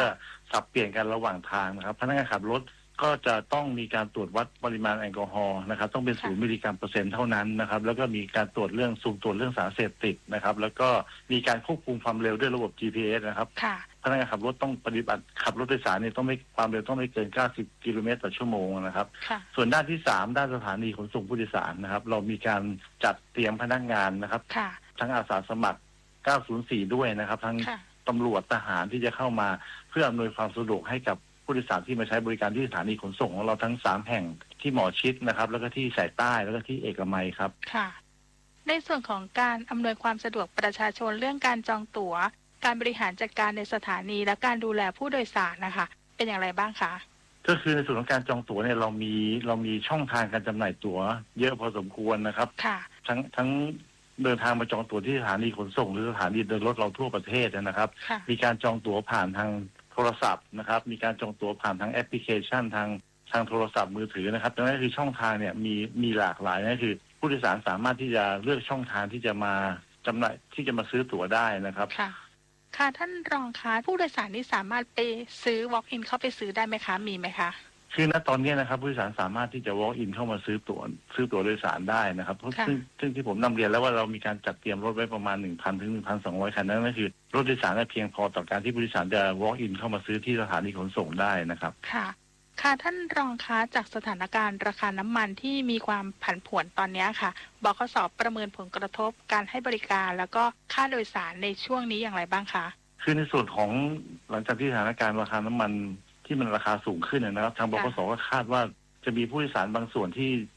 เคยใช้รถนะครับส่วนตัวที่จะเดินทางกลับต่างจังหวัดนะครับก็จะเปลี่ยนมาใช้รถโดยสารประจำทางของเรานะครับซึ่งเราคาดว่าน่าจะมีผู้โดยสารเพิ่มขึ้นจากปีที่ผ่านมาน่าจะประมาณสัก 5-10% นะครับส่วนในส่วนของราคาค่าโดยสารนะครับทาง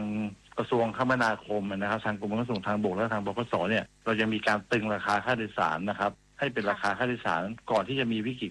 น้ำมันราคาแพงนะครับนั่นคือผู้โดยสารเนี่ยจะซื้อตั๋วในราคาเดิมนะครับนั่นคือมันก็จะเป็นการแบ่งเบาภาระของผู้โดยสารที่จะเดินทางในช่วงของเทศกาลสงกรานต์นะครับค่ะบขส.มีแนวทางบริหารต้นทุนเชื้อเพลิงและมาตรการเพิ่มประสิทธิภาพการเดินรถเพื่อลดผลกระทบต่อประชาชนอย่างไรบ้างคะ คือในส่วนของการบริหารจัดการเรื่องการเดินรถนะครับ เราก็จะมีการคอยมอนิเตอร์ในส่วนของปริมาณผู้โดยสารซึ่งเราก็สามารถที่เราจะจัดรถนะครับจัดรถได้ให้มีความเหมาะสมกับจำนวนผู้โดยสารที่มาใช้บริการ ซึ่งอาจที่จะทำให้มีการลดในเรื่องของการใช้พลังงานเชื้อเพลิงได้นะครับค่ะถ้าเกิดสถานการณ์น้ำมันเนี่ยค่ะมีความยืดเยื้อค่ะจำเป็นจะต้องมีการพิจารณาปรับค่าโดยสารไหมคะหรือขั้นตอนเป็นอย่างไรคะคือจริงๆแล้วในการปรับค่าโดยสารณตอนนี้นะครับกรมการขนส่งทางบกซึ่งเป็นหน่วยงานที่มีการในพิจารณาเรื่องของการขึ้นราคาค่าโดยสารเนี่ยได้มีการปรับขึ้นราคาค่าโดยสาร2 ครั้งแล้วนะครับนั่นคือตั้งแต่วันที่6 เมษายนครั้งหนึ่งนะครับแล้วก็วันที่8 เมษายนครั้งหนึ่งนะครับซึ่งมีการปรับขึ้นเนี่ยรวมทั้งหมด12 สตางค์ต่อกิโลนะครับแต่ช่วงวันที่6 ถึงวันที่19 เมษายนเนี่ยนะครับก็คือทางกระทรวงคมนาคมทางกรมขนส่งทางบกบขสเนี่ยก็ได้มีการตึงราคาค่าโดยสารไว้ยังไม่ปรับขึ้น12 สตางค์นะครับนั่นก็คือก็เพื่อที่ไม่ให้ผู้โดยสารได้รับผลกระทบจากการเดินทางนะครับค่ะสุดท้ายนี้ท่านมีคำแนะนำฝากไปยังประชาชนให้วางแผนการเดินทางช่วงเทศกาลสงกรานต์แล้วก็ช่องทางการติดต่อหากพบปัญหาผู้ใช้บริการล่ะค่ะอย่างไรบ้างคะคือในส่วนของตรงนี้นะครับทางบขสก็ขอเชิญชวนท่านผู้ฟังทุกท่านนะครับที่จะเดินทางกลับภูมิลำเนาหรือเดินทางไปท่องเที่ยวในช่วงของเทศกาลนะครับขอให้เปลี่ยนมาใช้บริการรถโดยสารสาธารณะนะครับของบขสนะครับซึ่งบขสเนี่ยยืนยันได้ว่าบขสเนี่ยจะจัดรถเพื่อที่จะให้ทุกท่านในเดินทางกลับภูมิลำเนาด้วยความสะดวกรวดเร็วและปลอดภัยนะครับค่ะวันนี้ต้องขอบคุณท่านรองวีรวัฒน์พัฒนาถาวรกุลรองกรรมการผู้จัดการใหญ่ฝ่ายบริหารการเดินรถบริษัทขนส่งจำกัดเป็นอย่างสูงนะคะที่ให้เกียรติร่วมพูดคุยในวันนี้ขอบคุณและสวัสดีค่ะท่านคะครับสวัสดีครับขอบคุณมากครับสงกรานต์เทศกาลแห่งรอยยิ้มของคนไทยจากประเพณีรดน้ำดำหัวสู่เทศกาลระดับโลกที่นักท่องเที่ยวต่างชาติหลงรักร่วมกันรักษาวัฒนธรรมไทยเล่นน้ำอย่างสุภาพปลอดภัยและมีน้ำใจเพราะเสน่ห์ของสงกรานต์ไม่ใช่แค่ความสนุกแต่คือความงดงามของความเป็นไทยสุขสันต์มหาสงกรานต์ทั่วไทยคิดก่อนคลิกหยุดโพสต์หรือแชร์ข้อมูลปลอมหลอกลวงหยุดกดไลค์กดแชร์ข่าวหรือข้อมูลปลอมในโซเชียลหยุดโพสต์หรือแชร์ภาพลามกอนาจารของผู้อื่นให้ได้รับความอับอายเสียหายเพราะคุณอาจทำผิดพรบคอมพิวเตอร์อย่างรู้เท่าไม่ถึงการที่มีโทษทั้งจำทั้งปรับร่วมกันใช้สื่อออนไลน์อย่างสร้างสรรค์ด้วยมือของคุณท่านผู้ฟังคะเทศบาลนครภูเก็ตยกระดับความปลอดภัยเมืองท่องเที่ยวด้วยการติดตั้ง CCTV ครอบคลุมทั่วเมืองเพื่อสร้างความเชื่อมั่นให้กับประชาชนและนักท่องเที่ยวติดตามรายละเอียดจากรายงานพิเศษค่ะ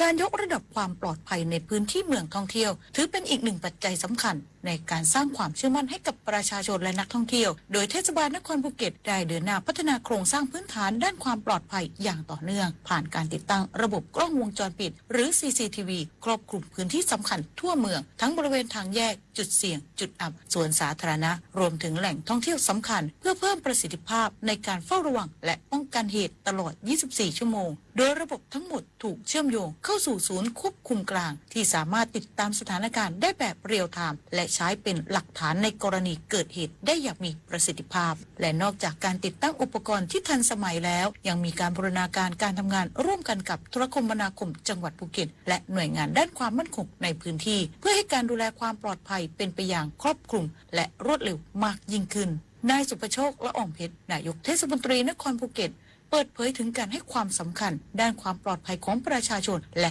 นักท่องเที่ยวเป็นอันดับต้นๆเนื่องจากเป็นภาพลักษณ์ที่เชื่อมโยงไปถึงความมั่นคงทางด้านเศรษฐกิจของประชาชนในพื้นที่ซึ่งการบันทึกข้อมูลทางภาพต่างๆไม่ว่าจะเป็นของกล้อง CCTV เองนะครับซึ่งมีการบันทึกภาพนะครับก็เป็นไปตามลูปนะครับของกฎระเบียบนะครับซึ่งบันทึกต้องไม่ต่ำกว่า30 วันอยู่แล้วนะครับแล้วก็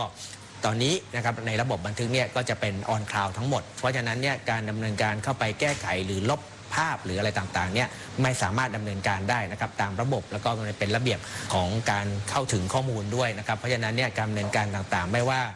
ทุกๆภาคส่วนนะครับหรือใครที่เกิดปัญหาต่างๆเนี่ยก็สามารถที่จะมาขอดูกล้องได้กับทางเทศบาลนครภูเก็ตเองนะครับซึ่งการดูกล้องนี้ก็ไม่ใช่จะต้องมาดูที่ NT อย่างเดียวนะครับเราเองก็มีลิงก์นะครับซึ่งสามารถดูได้ที่เทศบาลนครภูเก็ตหรือหน่วยงานที่รับผิดชอบได้ก็ผ่านทางเจ้าหน้าที่ของเทศบาลนครภูเก็ตโดยเอกสารสำคัญที่จะต้องนำมานะครับก็คือ1ใบคำร้องนะครับบัตรประชาชนนะครับแล้วก็ตัวบันทึกประจำวันนะครับจากสถานีตำรวจภูธรนะครับอันนี้เองเราก็สามารถที่จะให้ข้อมูลต่างๆได้นะครับและในอนาคตเทศบาลนครภูเก็ตจะมีการขยายจุดติดตั้ง CCTV เพิ่มเติมในพื้นที่เสี่ยงและในเขตชุมชนพร้อมทั้งพัฒนาเทคโนโลยีให้มีความทันสมัยมากยิ่งขึ้นเพื่อรองรับการเติบโตของเมืองและก้าวสู่การเป็นเมืองอัจฉริยะอย่างเต็มรูปแบบเพื่อยกระดับภาพลักษณ์ของจังหวัดภูเก็ตในฐานะเมืองท่องเที่ยวระดับนานาชาติที่ให้ความสำคัญกับความปลอดภัยในทุกมิตินวพันธ์ พรายพันธ์ สวท.ภูเก็ตรายงานจังหวัดนราธิวาสเดินหน้ากระตุ้นเศรษฐกิจและการท่องเที่ยวชายแดนจัดงานออกซิเจนนราธิวาสที่อำเภอสุไหงโกลกในช่วงเทศกาลสงกรานต์ปีนี้เพื่อดึงดูดนักท่องเที่ยวทั้งชาวไทยและชาวต่างชาติติดตามจากรายงานพิเศษค่ะจังหวัดนราธิวาสเตรียมจัดงานออกซิเจนนราธิวาสระหว่างวันที่ 12-13 เมษายนนี้บริเวณใจกลางเมืองสุไหงโกลกครอบคลุมพื้นที่สี่แยกเมอร์ลินถนนเจริญเขตและถนนชื่นมันคาเพื่อส่งเสริมการท่องเที่ยวและกระตุ้นเศรษฐกิจชายแดนใต้นายบุญช่วยหอมยามเย็นผู้ว่าราชการจังหวัดนราธิวาสเปิดเผยว่าการจัดงานครั้งนี้ดำเนินการโดยสำนักงานการท่องเที่ยวและกีฬาจังหวัดร่วมกับเทศบาลเมืองสุไหงโกลกบูรณาการความร่วมมือจากภาครัฐภาคเอกชนผู้ประกอบการท่องเที่ยวธุรกิจโรงแรมและเครือข่ายผู้ประกอบการรุ่นใหม่โดยได้เตรียมความพร้อมอย่างต่อเนื่องเน้นบูรณาการความร่วมมือทุกภาคส่วนเพื่อให้การจัดงานเป็นไปอย่างมีประสิทธิภาพสร้างความเชื่อมั่นด้านความปลอดภัยและยกระดับภาพลักษณ์การท่องเที่ยวของจังหวัดนราธิวาสในช่วงเทศกาลสำคัญในช่วงนี้เป็นช่วงเทศกาลสงกรานต์ประจำปี 2569 ขอเชิญชวนนะครับพี่น้องชาวไทยทุกท่านแล้วก็พี่น้องชาวมาเลเซียมาเที่ยวสงกรานต์เทศกาลสงกรานต์ที่สุไหงโกลกใจกลางเมืองสุไหงโกลกก็มีกิจกรรมมากมายมีนักแสดงดนตรีและกิจกรรมเกี่ยวกับการสงกรานต์ก็สนุกสนานเต็มที่นะครับกิจกรรมภายในงานเน้นการสร้างประสบการณ์ท่องเที่ยวรูปแบบใหม่ผสานความสนุกสนานกับอัตลักษณ์ท้องถิ่นผ่านแนวคิดซอฟต์พาวเวอร์ของไทยที่ใช้เทศกาลสงกรานต์เป็นจุดขายสำคัญในการดึงดูดนักท่องเที่ยวเข้าสู่จังหวัดนราธิวาสไฮไลท์สำคัญของงานได้แก่อุโมงค์น้ำความยาวกว่า100เมตรที่เปิดโอกาสให้นักท่องเที่ยวได้สัมผัสบรรยากาศสงกรานต์อย่างเต็มรูปแบบพร้อมการแสดงจากศิลปินและดีเจชื่อดังจัดเต็มด้วยแสงสีเสียงตลอดทั้งวันตั้งแต่ช่วงเที่ยงวันไปจนถึงเที่ยงคืนนอกจากนี้ยังมีกิจกรรมปาร์ตี้โฟมเพิ่มความสนุกสนานและสร้างสีสันให้กับงานอย่างคึกคักในเรื่องความปลอดภัยท่านก็ไม่ต้องเป็นห่วงนะครับเราก็มีการประชุม3ฝ่ายดูแลความปลอดภัยของพี่น้องเป็นอย่างดีก็ขอให้เที่ยวงานเทศกาลสงกรานต์ที่สุไหงโกลกให้สนุกนะครับแล้วก็ให้มีความสุขแล้วก็เที่ยวด้วยความปลอดภัยทุกคนครับทั้งนี้ในด้านการดูแลความปลอดภัยจังหวัดได้วางมาตรการอย่างเข้มงวดโดยมีการปิดถนนบริเวณพื้นที่จัดงานเพื่อความสะดวกในการควบคุมพื้นที่พร้อมจัดกำลังเจ้าหน้าที่ตำรวจและฝ่ายความมั่นคงดูแลความปลอดภัยให้กับประชาชนและนักท่องเที่ยวอย่างใกล้ชิดตลอดการจัดงาน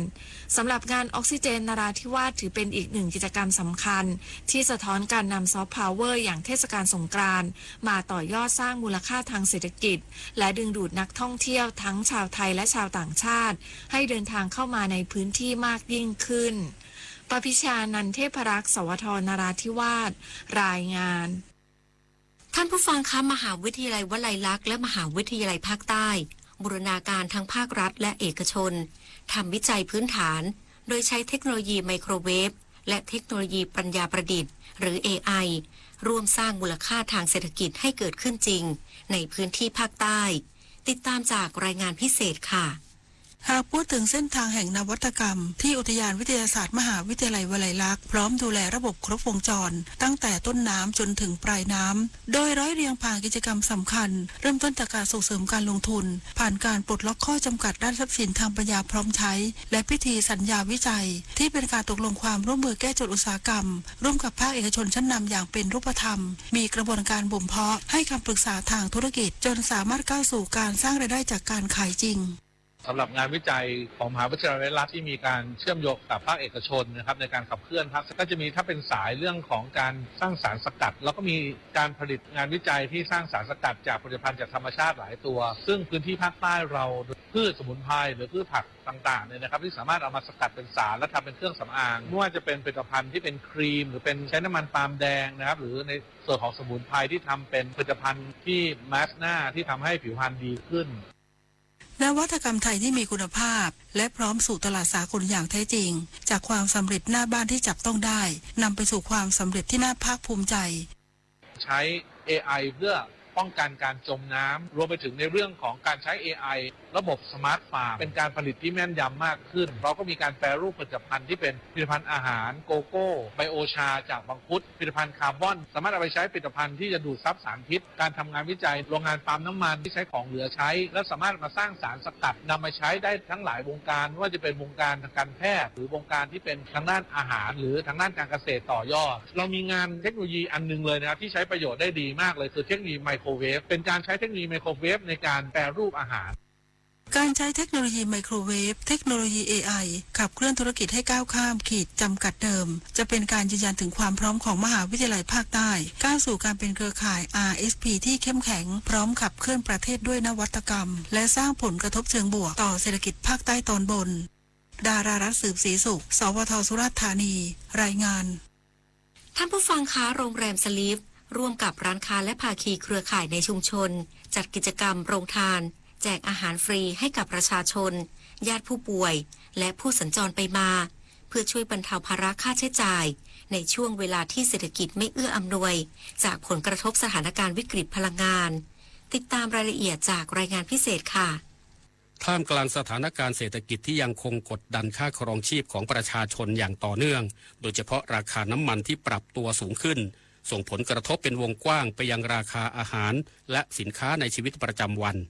หลายครอบครัวต้องแบกรับภาระค่าใช้จ่ายที่เพิ่มขึ้นขณะที่รายได้ยังคงเท่าเดิมหรือบางส่วนอาจลดลงทำให้การใช้ชีวิตในแต่ละวันยิ่งยากลำบากมากขึ้นแต่ในอีกด้านหนึ่งของสังคมไทยน้ำใจและการแบ่งปันยังคงเกิดขึ้นอย่างต่อเนื่อง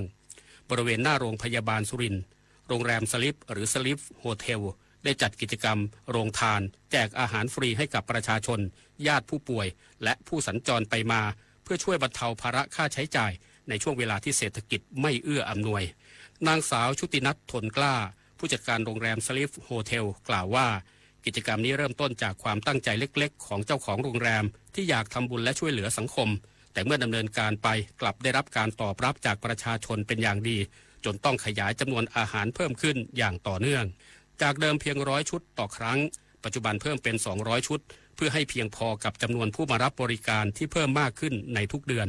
ตอนแรกเราจัดอยู่ที่ประมาณ100 ชุดแต่พอนี้มันไม่พอก็เลยเริ่มขยับเป็น200 ชุดคราวนี้มันก็เริ่มมากขึ้นเรื่อยๆพอมันเยอะขึ้นเราก็เลยเริ่มประชาสัมพันธ์ในกลุ่มกันเองคราวนี้ก็เลยเริ่มมีร้านค้าต่างๆมาขอร่วมทำบุญกับเราด้วยก็เลยเริ่มหลากหลายแล้วบวกกับเห็นได้ชัดช่วงนี้ภาวะเศรษฐกิจไม่ดีเริ่มแล้วค่ะมาเยอะกว่าเดิมอาหารที่นำมาแจกนั้นเน้นเมนูที่รับประทานง่ายสะดวกและมีคุณภาพเช่นก๋วยเตี๋ยวหรือราดหน้าโดยปรุงสดใหม่ทุกวันจากทีมเชฟของโรงแรมเพื่อให้ผู้รับสามารถนำกลับไปรับประทานได้อย่างสะดวกและยังคงความร้อนสะอาดและปลอดภัยขณะเดียวกันกิจกรรมโรงทานแห่งนี้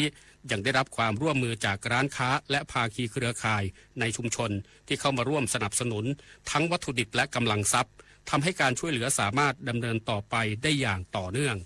ภาพของประชาชนที่ทยอยเข้ามารับอาหารในแต่ละเดือนสะท้อนให้เห็นถึงความจำเป็นที่ยังคงมีอยู่โดยเฉพาะในกลุ่มผู้มีรายได้น้อยและญาติผู้ป่วยที่ต้องใช้เวลาอยู่ในโรงพยาบาลเป็นเวลานานดีมากเลยค่ะเราก็ได้มีอาหารกินแบบนี้ไม่ต้องน้ำมันแพงทำให้ของมันแพงขนาดน้ำเปล่าตรงนี้ก็ขึ้นราคาของขึ้นราคาทุกอย่างเลยค่ะใช่ค่ะทำให้ญาติที่เขามาเยี่ยมผู้ป่วยหรือคนที่เขาแบบ สียงสะท้อนจากประชาชนยังสะท้อนให้เห็นถึงความหวังที่อยากเห็นการแก้ไขปัญหาในระดับโครงสร้างโดยเฉพาะเรื่องค่าครองชีพที่เพิ่มสูงขึ้นอย่างต่อเนื่อง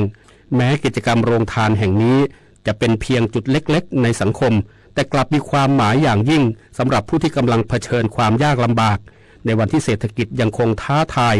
การแบ่งปันเล็กๆอาจกลายเป็นพลังสำคัญที่ช่วยพยุงชีวิตของใครอีกหลายคนและนี่อาจเป็นอีกหนึ่งภาพสะท้อนของสังคมไทยที่ยังคงไม่ทิ้งกันกฤษดาสุนทรสวทสุวินทร์รายงานการแข่งขันบุนเดสลีกาของไมคอนคาโดโซดาวรุ่งวัย 16 ปีของบาเยิร์นมิวนิกที่เติบโตในประเทศไทยกลายเป็นอีกหนึ่งประเด็นที่ทำให้แฟนบอลตั้งคำถามถึงปัจจัยที่ทำให้เด็กคนหนึ่งก้าวไปถึงเวทีระดับโลกติดตามรายละเอียดจากรายงานพิเศษค่ะหลังจากที่ไมคอนคาโดโซดาวรุ่งชาวบราซิลวัย 16 ปีลงประเดิมสนามให้กับบาเยิร์นมิวนิกในศึกบุนเดสลีกาได้สำเร็จได้รับความสนใจจากแฟนบอลชาวไทยเป็นอย่างมากเนื่องจากไมคอนเติบโตในประเทศไทยและผ่านการฝึกซ้อมในระบบฟุตบอลไทยมาตั้งแต่วัยเด็กจึงทำให้เกิดคำถามตามมาว่าเหตุใดเยาวชนไทยจึงยังไม่สามารถก้าวไปสู่ระดับเดียวกับไมคอนได้ในประเด็นดังกล่าวโค้ชป๊อปกีรติเขียวสมบัติหัวหน้าผู้ฝึกสอนทีมฟุตบอลมหาวิทยาลัยรังสิตและอดีตศูนย์หน้าทีมชาติไทยเปิดเผยว่าเคยค้าแข่งร่วมกับดักลาสคาโดโซคุณพ่อของไมคอนคาโดโซสมัยเล่นให้กับสโมสรบุรีรัมย์ PEA ทำให้ได้เห็นพัฒนาการของไมคอนมาตั้งแต่ยังเด็กโดยสิ่งสำคัญที่ครอบครัวได้ปลูกฝังให้กับไมคอนมาโดยตลอดคือวินัยทั้งในเรื่องการฝึกซ้อมฟุตบอลและการใช้ชีวิตซึ่งถือเป็นพื้นฐานสำคัญของการเป็นนักฟุตบอลอาชีพหากต้องการให้เยาวชนไทยก้าวไปถึงระดับนั้นได้จำเป็นต้องปลูกฝังเรื่องวินัยให้เกิดขึ้นอย่างจริงจังจะบอกว่าไมคอนอยู่ไทยไมคอนซ้อมกับนักกีฬาไทยอยู่อะคาเดมี่ไทยแต่ทำไมคนไทยถึงไประดับนั้นไม่ได้ผมมองเลยสำคัญวินัย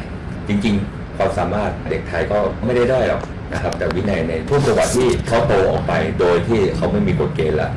นั่นแหละก็คือปัญหาที่ยังมีอยู่ว่าพอออกจากโรงเรียนมัธยมพอเข้าเป็นระดับมหาวิทยาลัยกฎเกณฑ์เขาก็จะน้อยลงมันจะคุมไม่ได้อะไรเงี้ยมันก็เลยห่างหายแต่หลายๆคน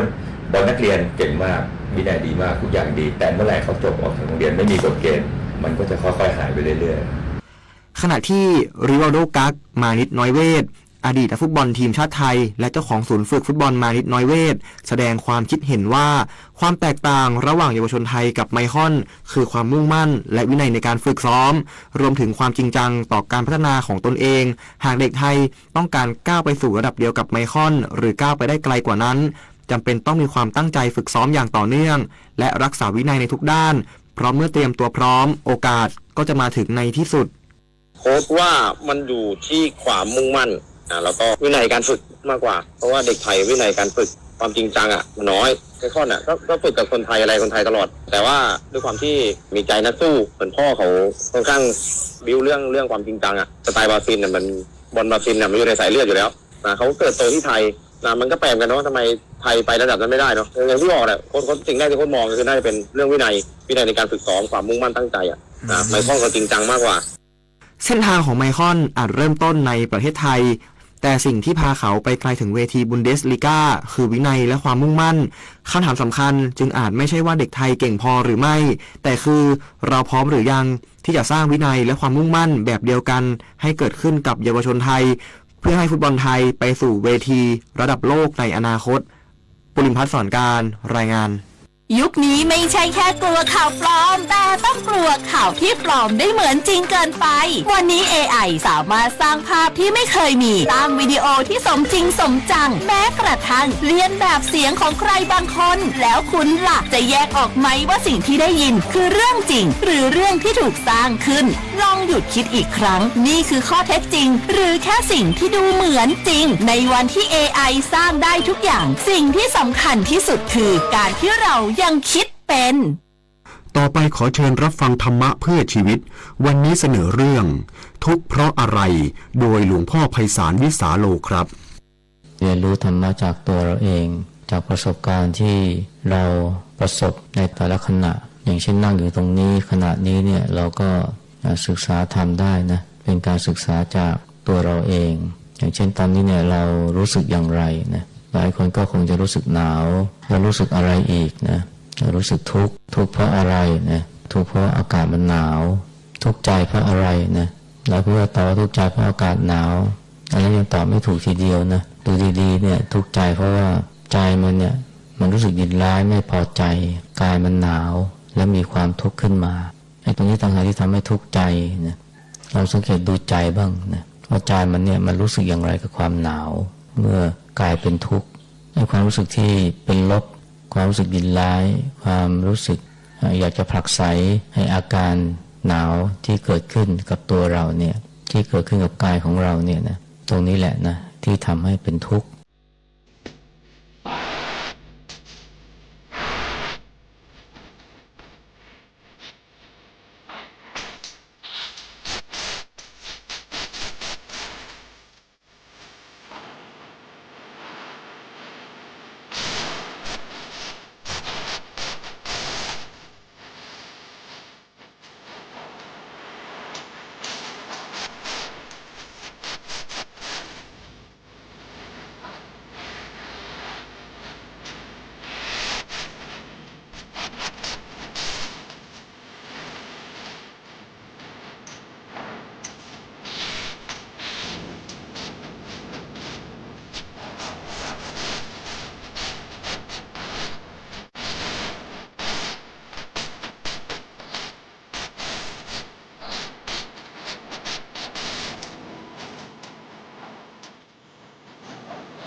ธงชาติและเพลงชาติไทยเป็นสัญลักษณ์ของความเป็นไทยเราจงร่วมใจยืนตรงเคารพธงชาติด้วยความภาคภูมิใจในเอกราชและความเสียสละของบรรพบุรุษไทย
18 นาฬิกา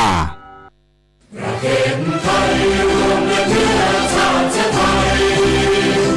็นประชารัฐ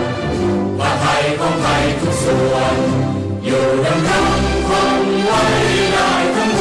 วลด้วยไทยร่วมหมายรักษาความที่ไทยนิรักสงบแต่ทุรบไม่กล้าเอกราชจะไม่ให้ใครคนทีสละเลือดทุกอย่างเป็นชาติประเท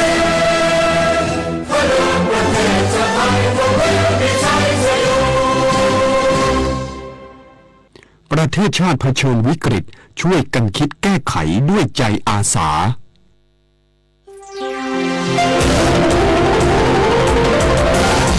วิทยุแห่งประเทศไทยให้ความรู้กู้ความสุข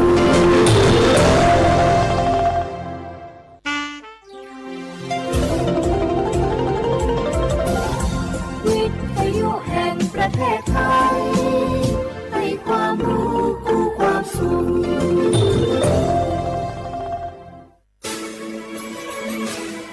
สถานีวิทยุกระจายเสียงแห่งประเทศไทยจังหวัดเชียงใหม่ AM 1476 กิโลเฮิรตซ์สถานีวิทยุภาคภาษาชาติพันธุ์แห่งเดียวในประเทศไทยที่มีความทันสมัยเชื่อถือได้สร้างอัตลักษณ์กลุ่มชาติพันธุ์สู่สากล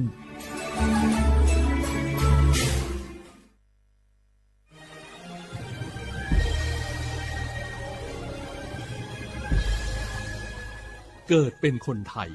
เติบโตบนผืนแผ่นดินไทยจงภูมิใจในความเป็นไทยชาติไทยเรานั้นนับเป็นชาติที่มีความเป็นมาเก่าแก่ยาวนานเรามีภาษาวัฒนธรรมและมีสิ่งต่างๆที่เป็นเอกลักษณ์ให้เราได้ภาคภูมิใจในความเป็นคนไทยเราควรเห็นคุณค่าและมีความรักชาติหวงแหนแผ่นดินอันเป็นมรดกของบรรพชนร่วมภาคภูมิใจในความเป็นไทย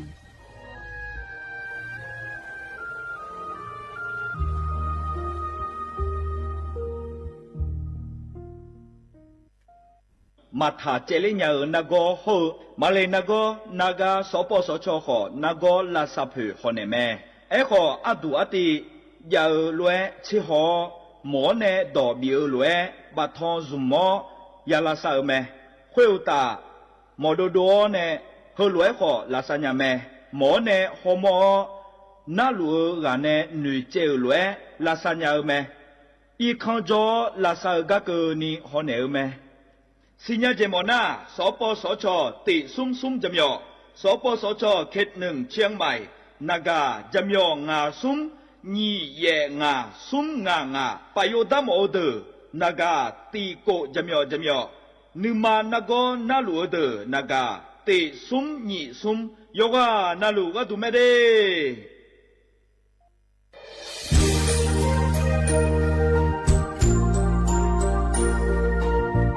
ไอเยี่ยวที่ฟอลโล่กัวเนทีมเชียงใหม่และขั้วเธออุฮฮาเลกะกอวัชมีจากะกอ PM 2.5 กะกอฮอลดามาเดไอเยี่ยนี้มีจาโดโมนะทกศูนย์อำนวยการและแก้ไขปัญหาไฟป่าหมอกควันและฝุ่นละอองจังหวัดเชียงใหม่ละเพื่อนากาซาโบจำยองาซุ้มตีงีเย่จำยอเยียงจางเลยเนี่ยไม่เดเจ้ามาเมื่อฮอปาย้อนยุ่มได้จางอาเดเย่เนียวทกปชมีจาอุฮาเลฮอเนพีเอ็น2.5กะกอฮอลูดาอากกะมาคาทกแอปพลิเคชันไฟดีและคัวปาเนอนุมายานะมีจามาบิเคเจเด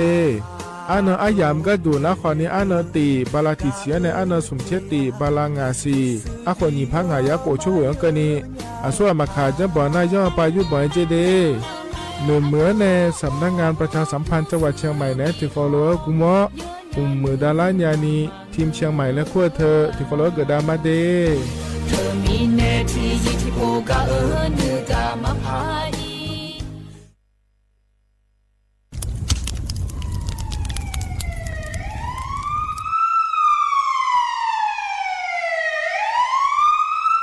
สิญญามาโลอเดือไทยมีขอในละตาหอปามีจายโคนาลูเปื้อบ่ชอที่ยับยุ่มแลก็แงกวยเชบยุ่มกันนี่มีอันนี้นะชอหาในอาหุมโปยามุงเหลาอย่าเผลอเผลอในอดัวบ่เขอในโอเยหุมามีจาเขอมีใน อูเฮฮาและ PM 2.5 เธออัดเดือชั่วหายายีที่โคนุ่มเลงาเจเดสาปอนาลามาเลเปียลานือมานากอเปียลาเนอุดุมอินุมขอเดลางาเจอัดเดือไทยชั่วหายกานาลูกุมเนมิดาทักเคเดมือละเนสายเหมืออัดเดือยาอุปาอุมังบีแดญญาภาเธอกาโครงการจัดทำนโยบายการเปลี่ยนแปลงการใช้ประโยชน์ที่ดินเพื่อบริหารจัดการ PM 2.5 และขั้วปาแหนที่คอลเวกุมะแหนเนื้อเหมือแหนสำนักงานการวิจัยแห่งชาติพปาแหนจากการงาเด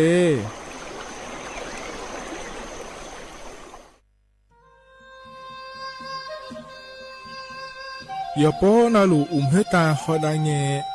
อูเฮฮาเล PM 2.5 เฮมีดาลางาเลศิลางาอาดูมาเนจังเงดเจอปะปะกัวเงเจมีจาเคมิเนเฮดดตอลูชัวยามอดเดลาเนมัวฟาเนียมามึงาเดเมียนพิลาขบยานาลาฮอเนสากอพปานากอขวานีเปลายังาอาดูมาโยกานาลูกุมเนมีจามาเคนีโยฮาเนยับมุเนยับเพเลเธอโลไทเนเฉเนปุยเกมีจามีกาพี่ฮอเนบอชอมยาลานีอาบอที่ขอหลวเขาที่ขอหลวกุมเนมีจาตาเคเดเหมือเนโยฮานาหลวอยู่เหมือนจะชาโดนีย้อนยาผาเนื้อเหมือเนสำนักงานประชาสัมพันธ์ที่3กรมประชาสัมพันธ์พปาเนจากการงาเด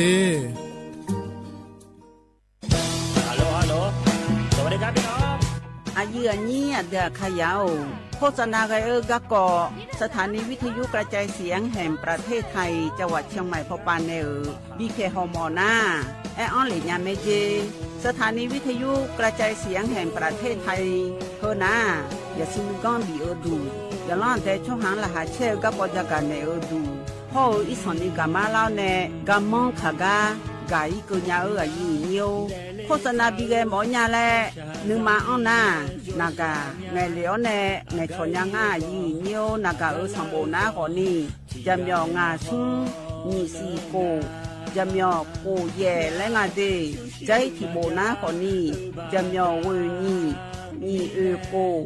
เย่งาสีเวและงายีเนียวมาเจอเกญา我是下面โอโบดาจ้า โอเบชเปอร์เหมืองสุงคาปอกว่าย้อจงตูดูธรรมาสถานีวิทยุภาษาชาติพันธุ์แห่งเดียวในประเทศไทยทันสมัยเชื่อถือได้แล้วพบกันที่สวทเชียงใหม่ AM 1476 กิโลเฮิรตซ์ส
ไม่เมืองมาแล้วจวนกู้คนกู้ทันห่วมฮดน้ำดำหัวขอปอนคนเฒ่าคนแก่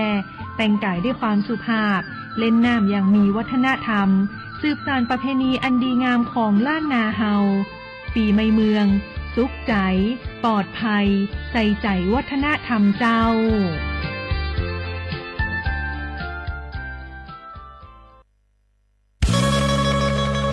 사이요 사이 도시 베톤 바후에 산야저 라 아다마네예 엥에 도시 베톤 라쉐 요뱀모 자레롱아 아몰라가 가도 양아 알로 가올라가 가도 양아 표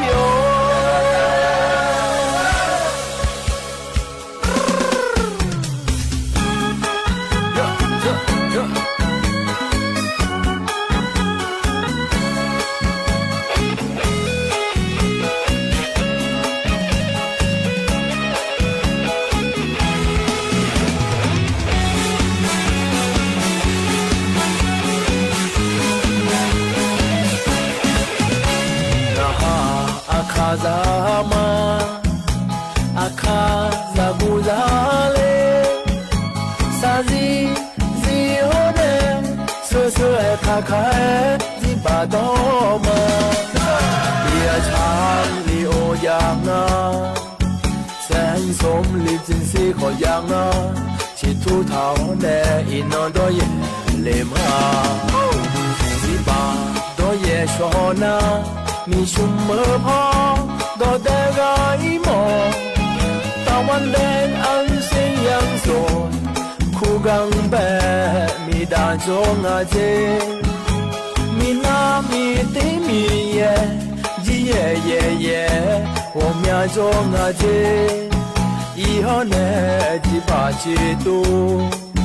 以后呢จีบาจีตูจีตู呢一弄多耶เลมาจีบา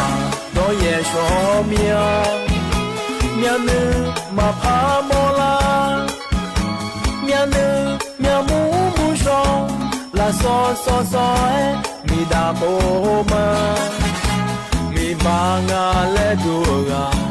พาหอดูเงียมีนาลงงาจีบาโดยชอนามีชุมเมื่อพอดอแต่ไร้หมอกตะวันแดงอันเสียงยังส่งคู่กังแบมีดาวจงอาเจมีน้ำมีตีมีเย่จีเย่เย่เย่我们จงอาเจ以后呢啥子子嘛以后呢啥子子嘛啥子子后呢阿布米达呢Sazi, dosi petong, bakue, sanya chola adamane, enge, dosi petong, la chue, yo pen mon za le longa, among laga gado yanga along, ga o laga gado yanga pio. Ano tula, saya na naingale.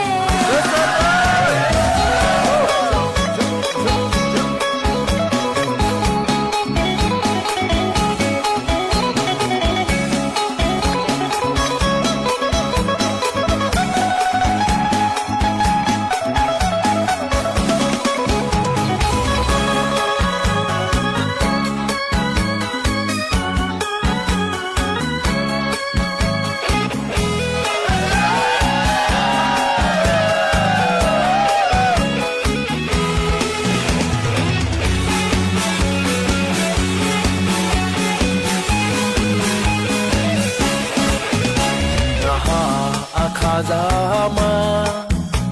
akazaguzale sazi zione soso kakae zibadoma dia chan li oyanga sen som 可养啊，去吐槽呢，一弄多也累嘛，几把多也说呢，มีชุมเมื่อพอก็ได้ไรหมอตะวันแดงอันเสียงยังโสดคู่กังแบมีดานจงอาเจมีนามีติมีเย่จีเย่เย่เย่我们中阿姐以后呢几把几度以后呢几把几度几度我呢一弄多也累嘛几把多也说苗苗呢嘛怕莫啦苗呢苗木木说啦嗦嗦嗦哎咪达波嘛มีบางาและดูกาพาหอดูเงมีนาลงา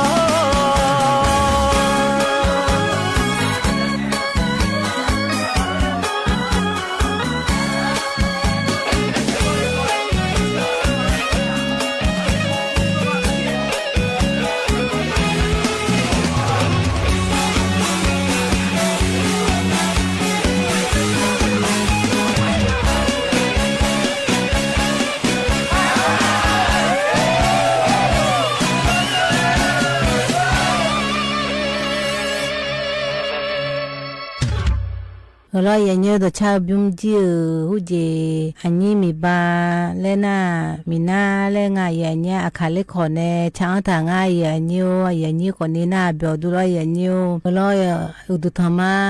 อย่างเงี้ยวันนั้นรู้เราให้เนาะคนนี้จนเจอกูเนาะพยาทำผู้ทำจุลไม่อย่างเงี้ยอยากจะก็รู้เย่ล้านเนี่ยหูล้านก็นี่เราอย่างเงี้ยเห็นกันแต่นั่งมาเนี่ยมีดูเลยภายในมาอย่างเงี้ยมาเนี่ยมีดูน่าเราอย่างเงี้ยสถานีวิทยุกระจายเสียงแห่งประเทศไทยจังหวัดเชียงใหม่และงานใหญ่นิ้วสำนักงานประชาสัมพันธ์ที่3กรมประชาสัมพันธ์ในรอนายยุ่งในคนนี้สวทเชียงใหม่และงานใหญ่นิ้วนายใหญ่นิ้นหาญาพนาคนนี้บกือของเงือมาโคพอของเงือที่ภาควิทยาสิเชกุกิโลเฮและงานใหญ่นิ้วหน้าเฟซบุ๊กพนคนนี้สวทเชียงใหม่ที่ภาควิทยาสิเชกุกิโลเฮและงานใหญ่นิ้ว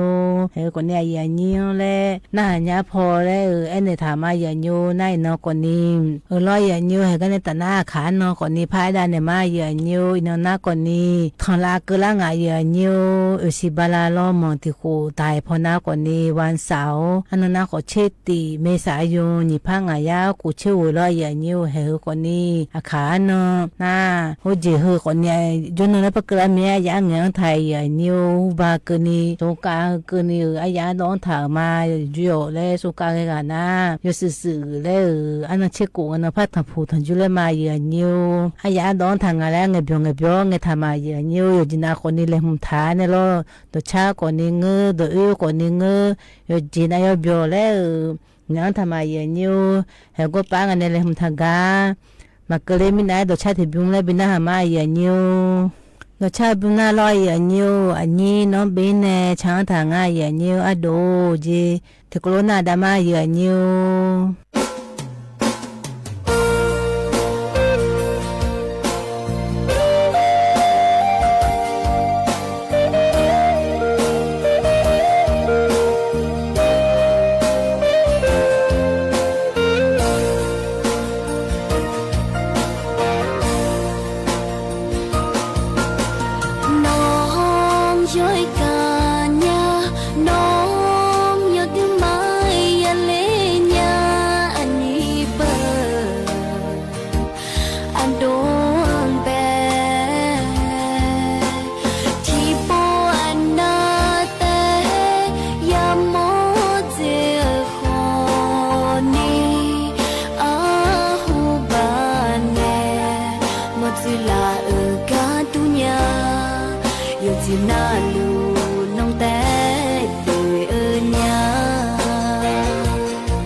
น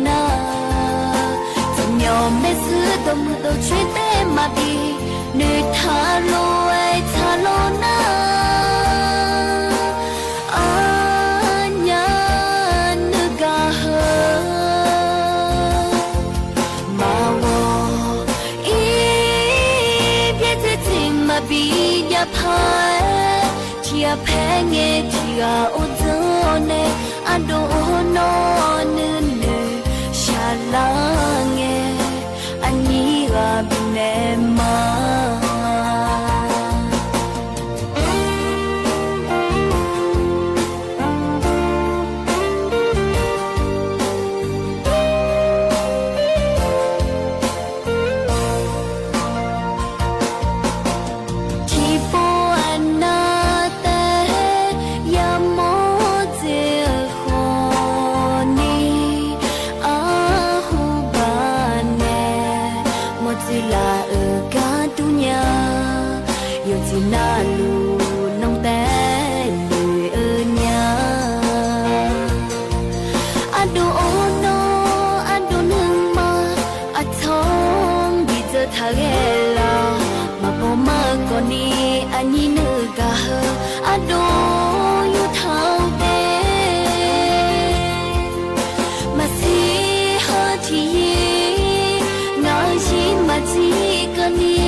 มือตัวช่วยเต้มาบี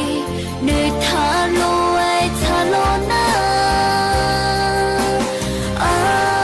นยานึกาเฮมาวอ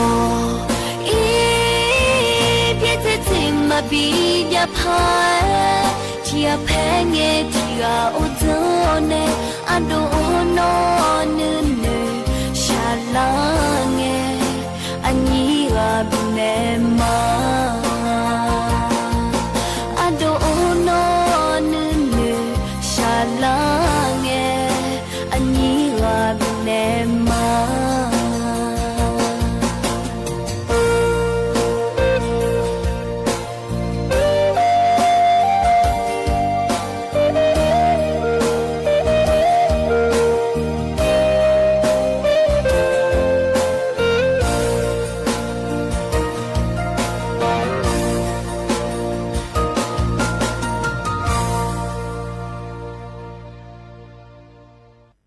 ลอยอย่างเงี้ยตัวชาวบุ้มจีน้องเบนในช่างถ่าอโดเลยช่างถ่าอย่างเงี้ยคนนี้น่าเบียวดูลอยอย่างเงี้ยงาคนน่าเบียวไม่อย่างเงี้ยกันในตานางอันนี้เล่มทากาเลยพายดานามาอย่างเงี้ยลอยอย่างเงี้ยให้กำเจียสงการกระเมเจวันอันตรายแล้วอันนเช็ดตีในเช็ดสีกันเนี่ยอายุรู้ยังงอแล้วไอ้ดันเนี่ยมาอย่างเงี้ยก็ไปบุตรเธอหน้าลอยอย่างเงี้ยจะเย็ดด้วยอย่างน้าคนนี้รู้มายังงอเจอย่างเงี้ยหน้ามาใจเย็ดคนนี้ลอยอย่างเงี้ยแล้ว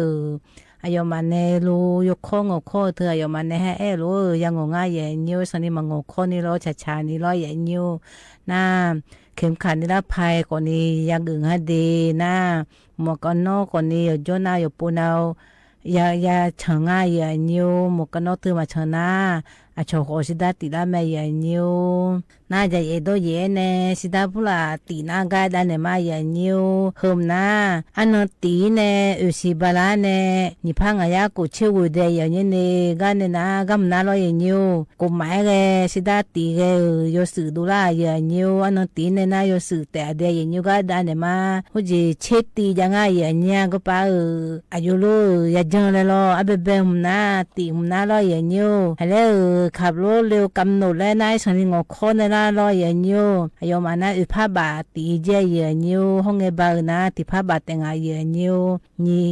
ตีน่ารออย่างเงี้ยเขาจีฝ่าฝืนสัญญาณไฟจราจรและง่ายอย่างเงี้ยที่มาเธออาเกลือหัวมาแล้วไฟเขียวไฟแดงเธอมานานนี่อาชนะเงินมันนานารออย่างเงี้ยหัวอุปบาและติมาเจียอย่างเงี้ยห้องเอเบเบงเงินติภาบารออย่างเงี้ยน่าโชกมาเธอทำมาไรเลยจนถากาอาโชกมาชนเจงมานานในน่ารออย่างเงี้ย ก็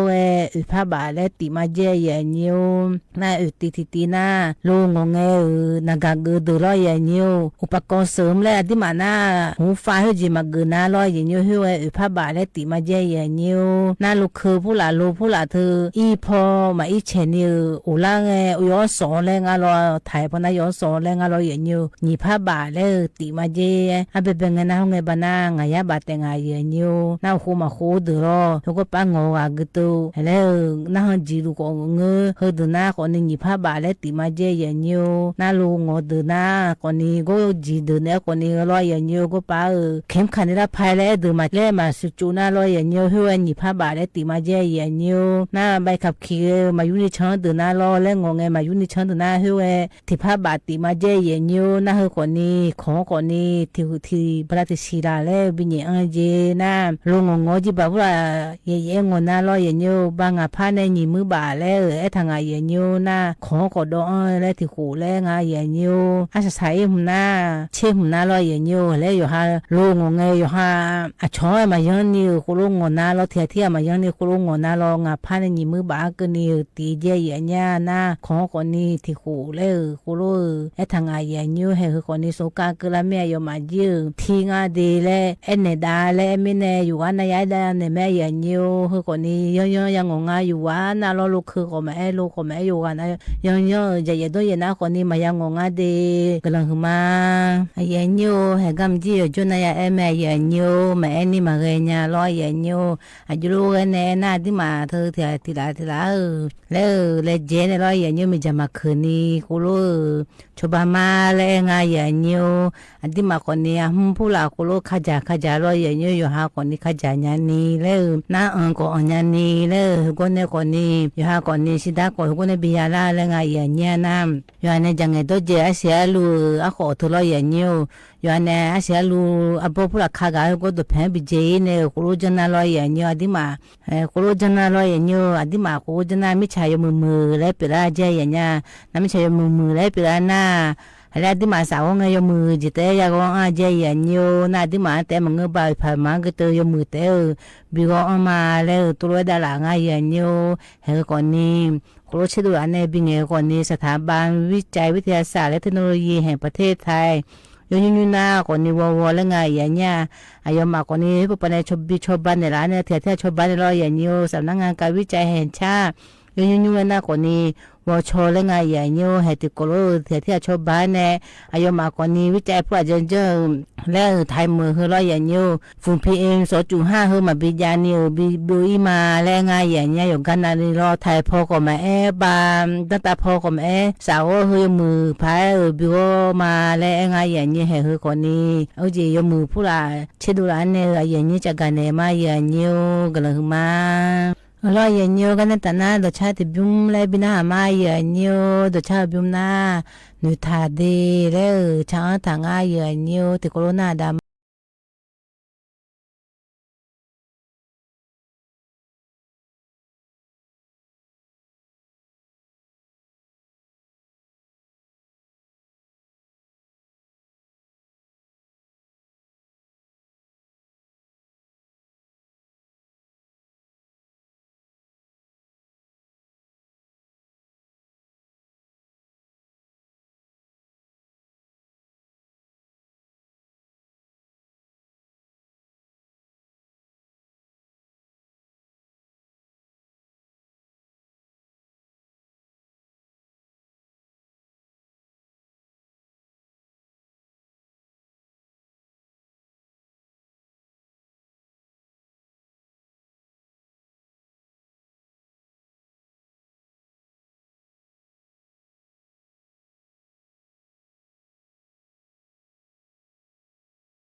กาเฮ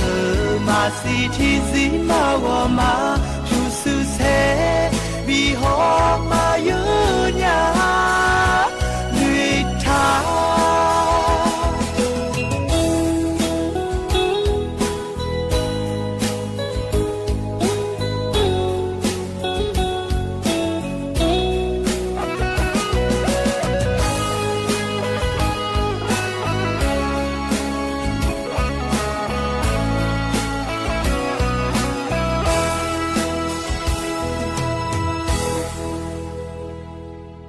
lo ya nyo do cha byum ji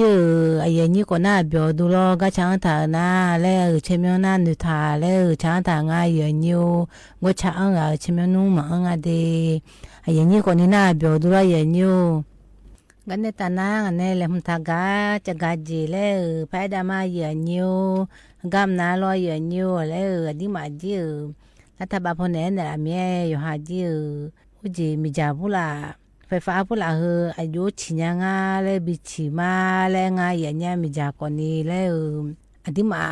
อุศพูดละสอนน่ะนัชชาพูดละจุลน่ะคนนี้มาลูน่ะคนนี้มีจานะเลยโมลน่ะคนนี้เลยบิเทเลยงาอย่างเงี้ยเลยอยู่จุนานี่พังฐานนี่มาบิจานี่ล้อหอพูดละสาระคนนี้เลยมีจากคนนี้เลยปักไฟเลยเฮ้ยอยากเจงานเนี่ยอย่างนี้มีสาระน่ะคนนี้คุรุสุจโตนะที่เดินน่ะสุจฐานเนี่ยคนนี้หัวสับยมือเดินน่ะคนนี้อเมริกาสุดจะยังไม่อย่างเงี้ยตัวสลาหน้าก็เลยยังไม่อย่างเงี้ยคุรุคนนี้คุรุคนจังมาแรงงานอย่างเงี้ยนะเมื่อจอดหน้าคนนี้ผู้หลับเปิงอะไรอย่างเงี้ยผู้หลับพอหน้าคนนี้ก็ไปมีใจสมัครจีเลยนะก็ไปนั่นนี่เช็คกูเปิดทางง่ายอย่างเงี้ยเลยสนิมาจีกาโลชัดชานีน่าคือคนนี้แหละอยู่หาคนนี้ชอบบ้าลอยอย่างอยู่ก็ไป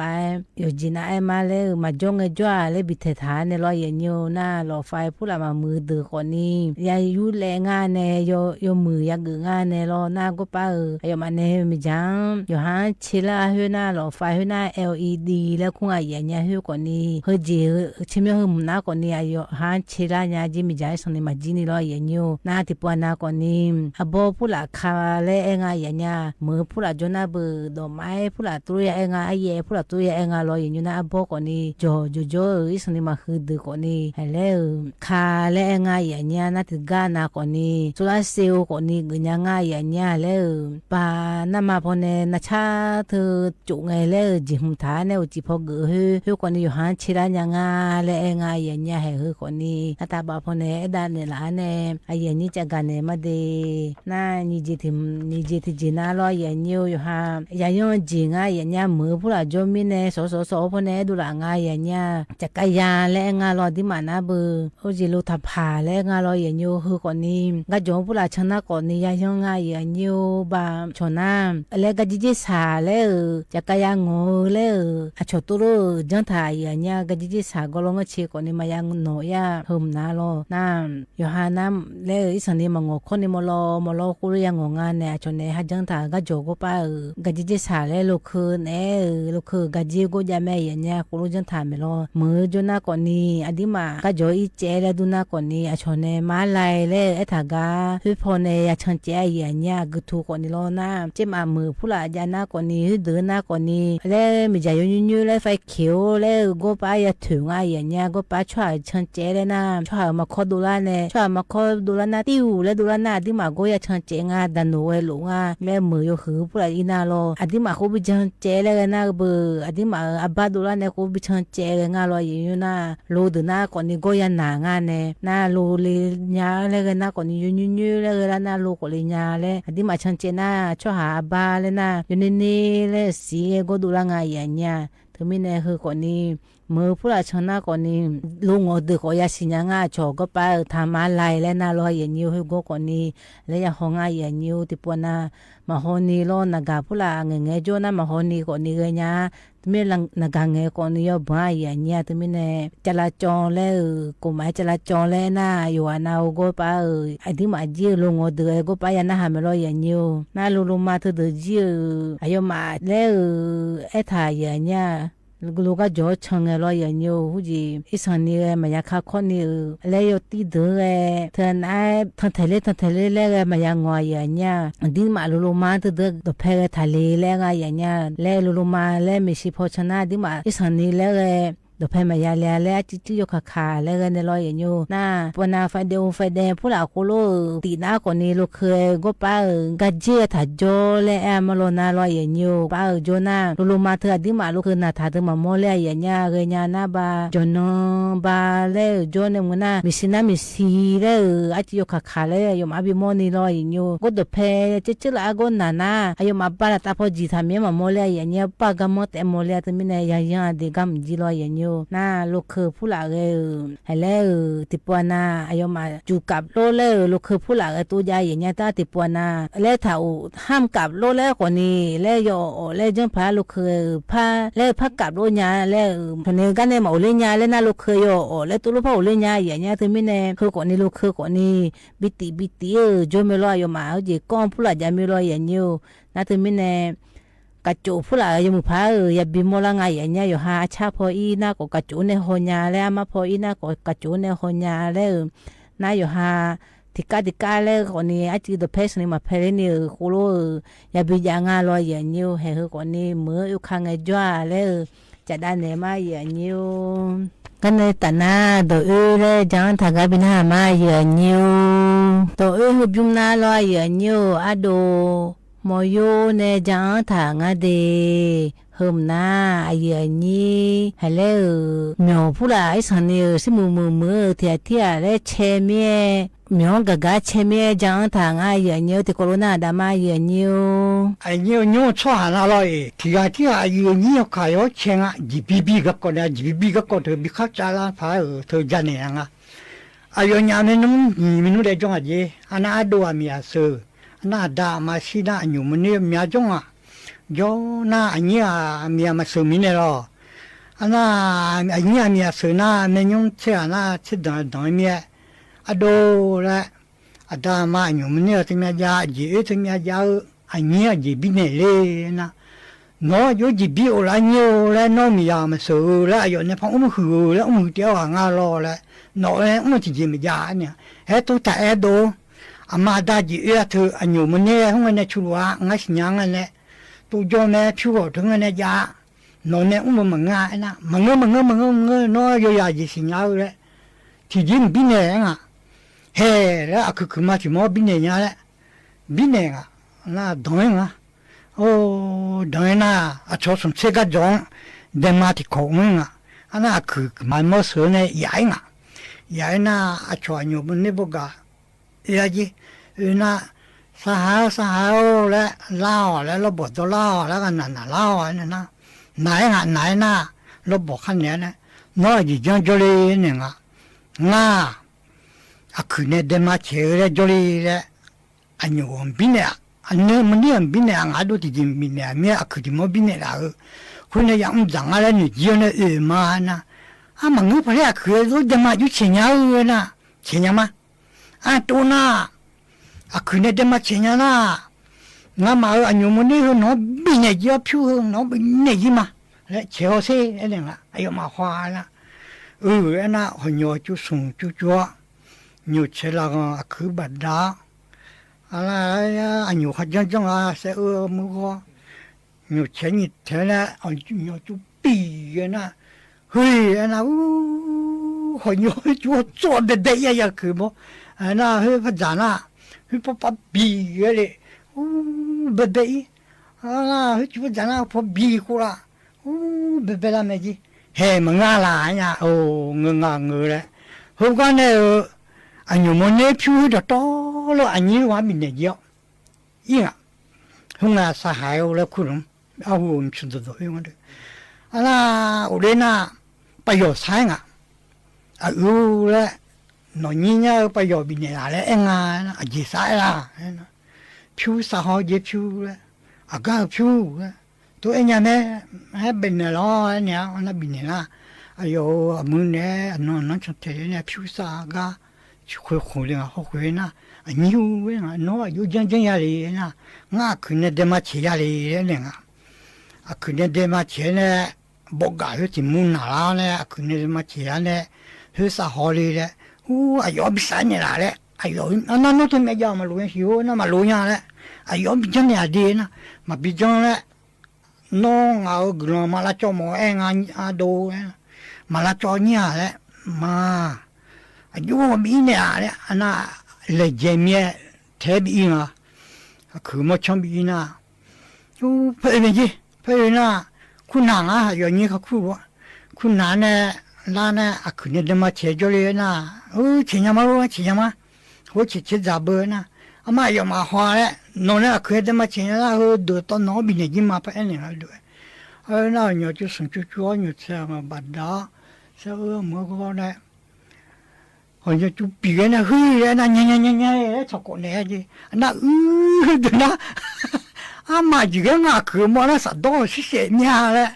啊就把别人呢黑人呗要怕解他们南去怕些没解些那嘛啦啊南去这啥不干面可么那就别人呢啊讲呢都当有人呢啊，路我就弄不个火比高，也比高个谁来着的呢？啊，啥到西面嘞，忙个哎啊话嘞，啊你啊呢，他都一句啦，第三呢把也这嘛不帮把天啊，把天啊，有了啊，啊都了两啊苦了呢，啊刚啊灰了拍那用年拍跑一道了。跑一啊，就比别人那么去不解开了，第二那有那种东，哎牛了有没都有呀，哎要搞不了，要谁呀嘞？大家谁呀？第谁呢？我去听嘛呀？啊那除了哎嘛嘞，俺个人嘛来讲啊嘞，别那，我讲嘛不啦，别也就没有啊，有那。碰啊干样啊，啊去么就个不打干那干样啊，皮火干呀的，啊皮火吧，那这个我比如那碰啊不干的那哦，啊路的干的，地图不干的，这个我比如那碰啊干啊是通干了，我就包了，怕烧了啊，我没有，怕烧了怕焦了，我有这样牛了怕呀的。侬那去的些草，我没有了，别有呀，我干的没多了，那有我也的，我嘛并没有那马拉做么呀呢，马拉做嘛怕就蛮做不来呢，嘛落去去面阿多面嘛落去比一个，比呢我别就有呢，碰我干呀我做我很路干我的，那这个碰啊是不干下来有你怎么了？碰要碰我刚刚红了，还有妈的都不干的，哎我从不干的的，哎啥面手干的那女不用啊，我就那好了还有大不对了，啊噜是呀呀都没去都，啊噜一个人皮面了不那个，你们我个哎我不得谁面了，我叫们也不能从谁呢米家课，我那一年啊。啊都了，来不来呀嘛？刚好的回来，还路的干啥了？我那还路大了，些呀，都呀没修多嘛来，小面了不那个样呢？土了，土台哎嘛了，个那嘛是嘞，啊那嘛不帮，别那我。哎呀，可是也不用那个，不那，你别你也送你也弄样了，不摸那别了那有所以说好啊，那说啊，长那人那说话呢，长也有，哎呦那长呢，一是学呢，学啊，有说呀那大你就那不让去安呢，不让得那不去学呢。我两个，我那说呀，两多行嘞，我那上爬呀米的啊，我你咱那多行嘞，啊也姑娘嘞好嘞啊，有说的话我旁边呀，那空姐我要，哎呀当一年啊，我多行嘞说好听讲嘞大嘞，那有律师，比太难嘞，哎呀律师那时候哎呀讲。说句呢， พองอ่ะสกเนี่ยเมียน่านอผิวเมียทะเลเนี่ยอันน่าผิวมาจันยาเมียของเราล่ะนึกก็เปียเนี่ยละจจเนี่ยยี่เขาเสียเบี้ยเขาเสียเบี้ยก็มาแล้วอันนั้นคือเด็กกัดนึกก็ของเสียเบี้ยเสียเนี่ยยี่สมภาวะเสียเนี่ยนะคือภาษาอะไรอ่ะโอ้พระเอ็มเจดูอายุจังเลยนี่นะอัลลูก็นอคือใส่ยังก็บุบเนี่ยนึกเปียเนี่ยยี่สุดมวยดูอะไรเฮ้ยยอสอนเลยเฮ้ยจานเนี่ยอีสุเนี่ย有一些是河北地啊嘞อันนั้นคืออันนี้อันนั้น有จัง呀ภาษาไงภาษาบีจังอ่ะดูภาษาบีจังน่ะอัลลูปุ๊น่ะมอไม่จีมอน่ะจ่าที่มันสอนละที่มัน发表的是อีกแล้วอีกนะตัว你说话那是大呢啊那时候比快呢有当然胖啊有时胖我比常在了嘛有将来胖面嘞错呀生胖多将来伢嘞年把酒把让嘞没别个通有一时不多到个通街到空到个通街呢都看地么地呢撇苦哩个呢撇苦哩那也咪啊有呀我拉路都不出来ยังไงเหมือนอีน่าตัวจะรู้ไม่ว่าอย่าให้ว่ารู้นะหลายจุดเนี่ยว่าเย่งมาแล้วอายุมาเถิดบ้าเอ็งมาแล้วเจ้าหูเลี้ยวเถิดบ้าเนี่ยอันน่ะยี่อ่ะอันน่ะเขาไม่เถิดผู้เชี่ยนะเขาไม่ช่วยไม่เถิดผู้อันน่ะมาก่อสีเมียแล้วเขาเถิดผู้เชี่ยเนี่ยนะเขาก็โห这个那比不大呢，哎呦呀，米呀那个，我那都去我们去多年多了那是米呢。有好阿妈到这里头，有好的杂标呐，一般呐，是米啊有一般是有大就那不，是米呢，那有你那有大要嘛出着米呢，多有你这样多也不，有你这样啦，有么样呢？是个人嘛不咯？người mà mẹ khác chẳng gì khác chỉ biểu đó, hơi mi này有还没弄卡车，只一直嘛在表呢，khác边讲干呢，河你那就个比都在那里，有你就嘞，hơi在干么样？lo ye nyu he ga ji do e jang tha ye ni ko ni na byo du lo ye nyu he a yang we ji kla nga ye nyu a ye ni ti ko lo jo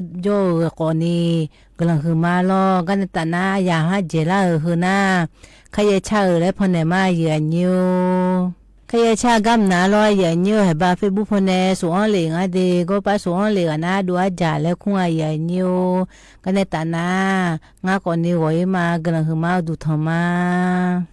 sha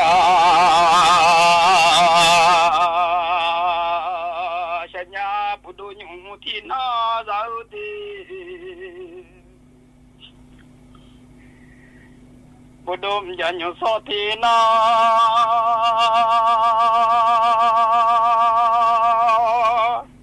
la ka shom me ni se ti ya nga da lo sha ji nga ti ga da kha shu ga le ma yo mi ya le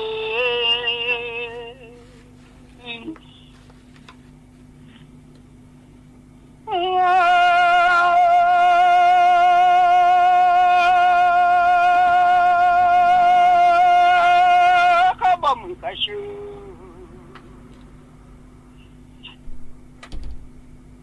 ayo mayo le nyang ye mun kha se kha ga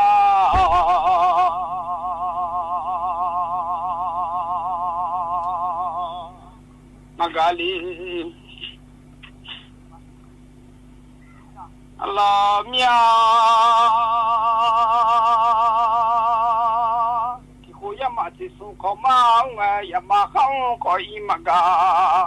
le nyang ane zo yo du ti ko yo nyau sha mia bu dum ja nyu ti no de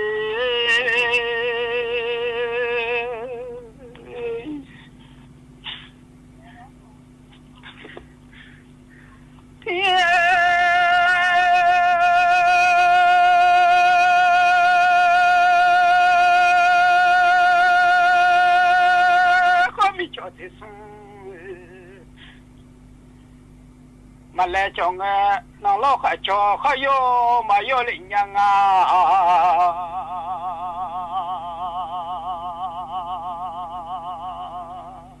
nó lo mi cho khai cho khayo mayo ana cho do yo du tiga nyang hao sha nyale budum jan so tinade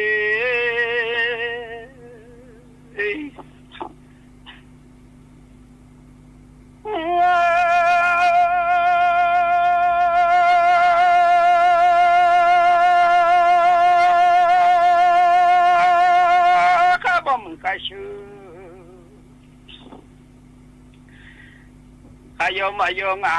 ngane chudo yodu tigayo la mia yem khatsu khagamaga enya ngane chudo yodu tibo yo nya usla khaulai yo nya yeswa bo ula yo nya de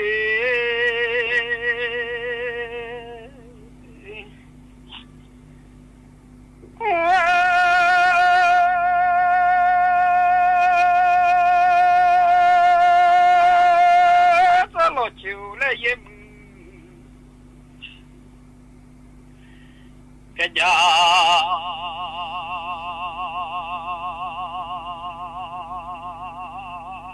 ule yo nya utu bolu ye da bo ule yo nya ta lo che jing ha ti ga ulo adu pamuti pulai tanga lo lo mu o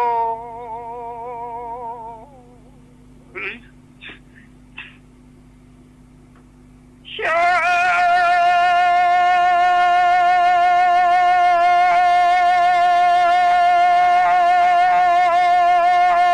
mu ji che adu kidua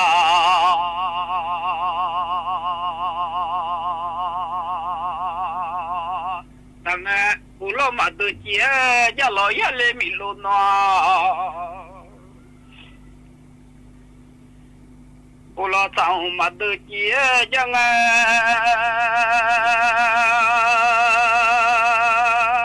ulo tao madu lo no ngane shedo le lai ni nyao mu de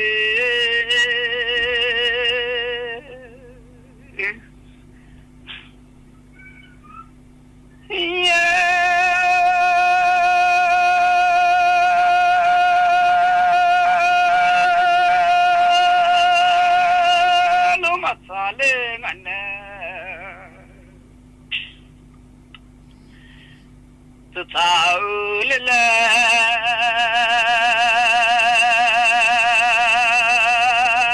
nya ta lo che ji nga ha ti ga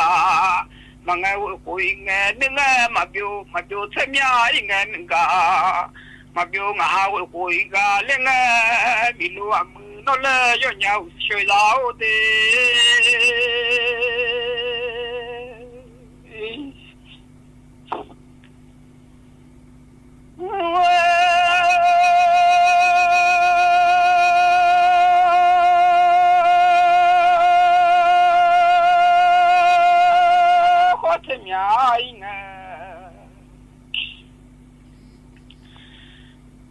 nó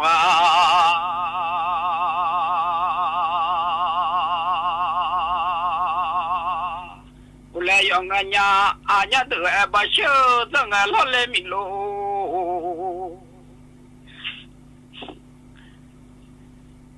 anya sam de ba shu zang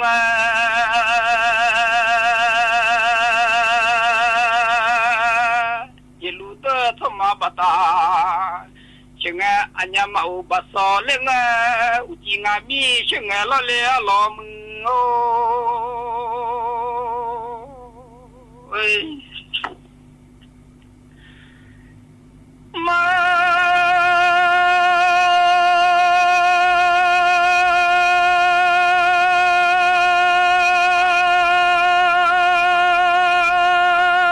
no bua anya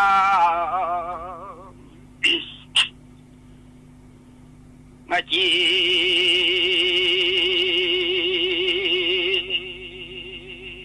อยู่กันเลยไงโอโลบุมายาขออยู่มังเฮเลี้ยล้อเลี้ยลอม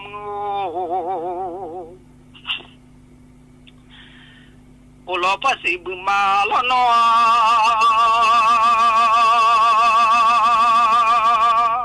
อาญานุขออยู่มังนอคนภาษีกุยตาพะโลกุยตาชินดีพะโลพอคนตลอดดึกบือชิลอสออยู่มังเฮเลียมือ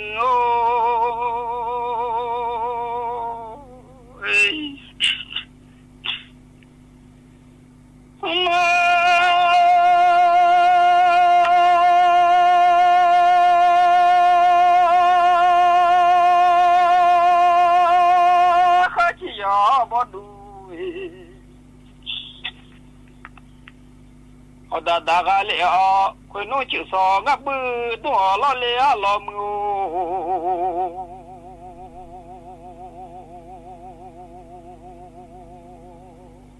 คนนู้นตลอดเฉย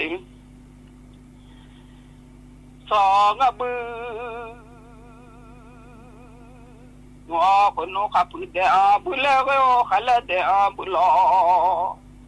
เวออยู่ไงอุบยาเพดละไงมากุลอมยัยทจออัญญาณิกาเชมยัยบุดมจานุทินาเด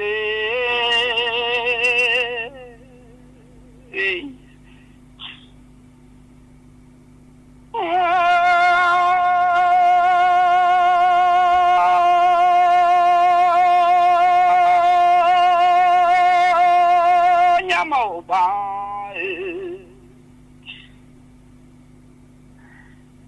กูจริงมีเชื่อกันเลยอาญามันเลยลาพาเงล้อเลยมิโล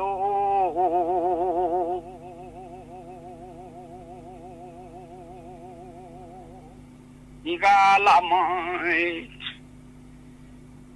เลยลาพา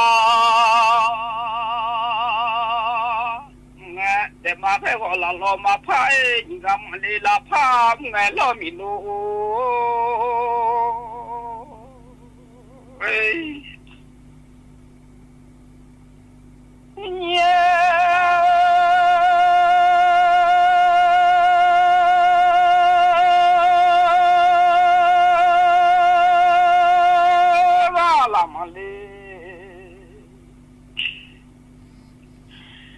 la pam nga khoi no za ba ni la khoi no za ba la ho ma la lo ho nhai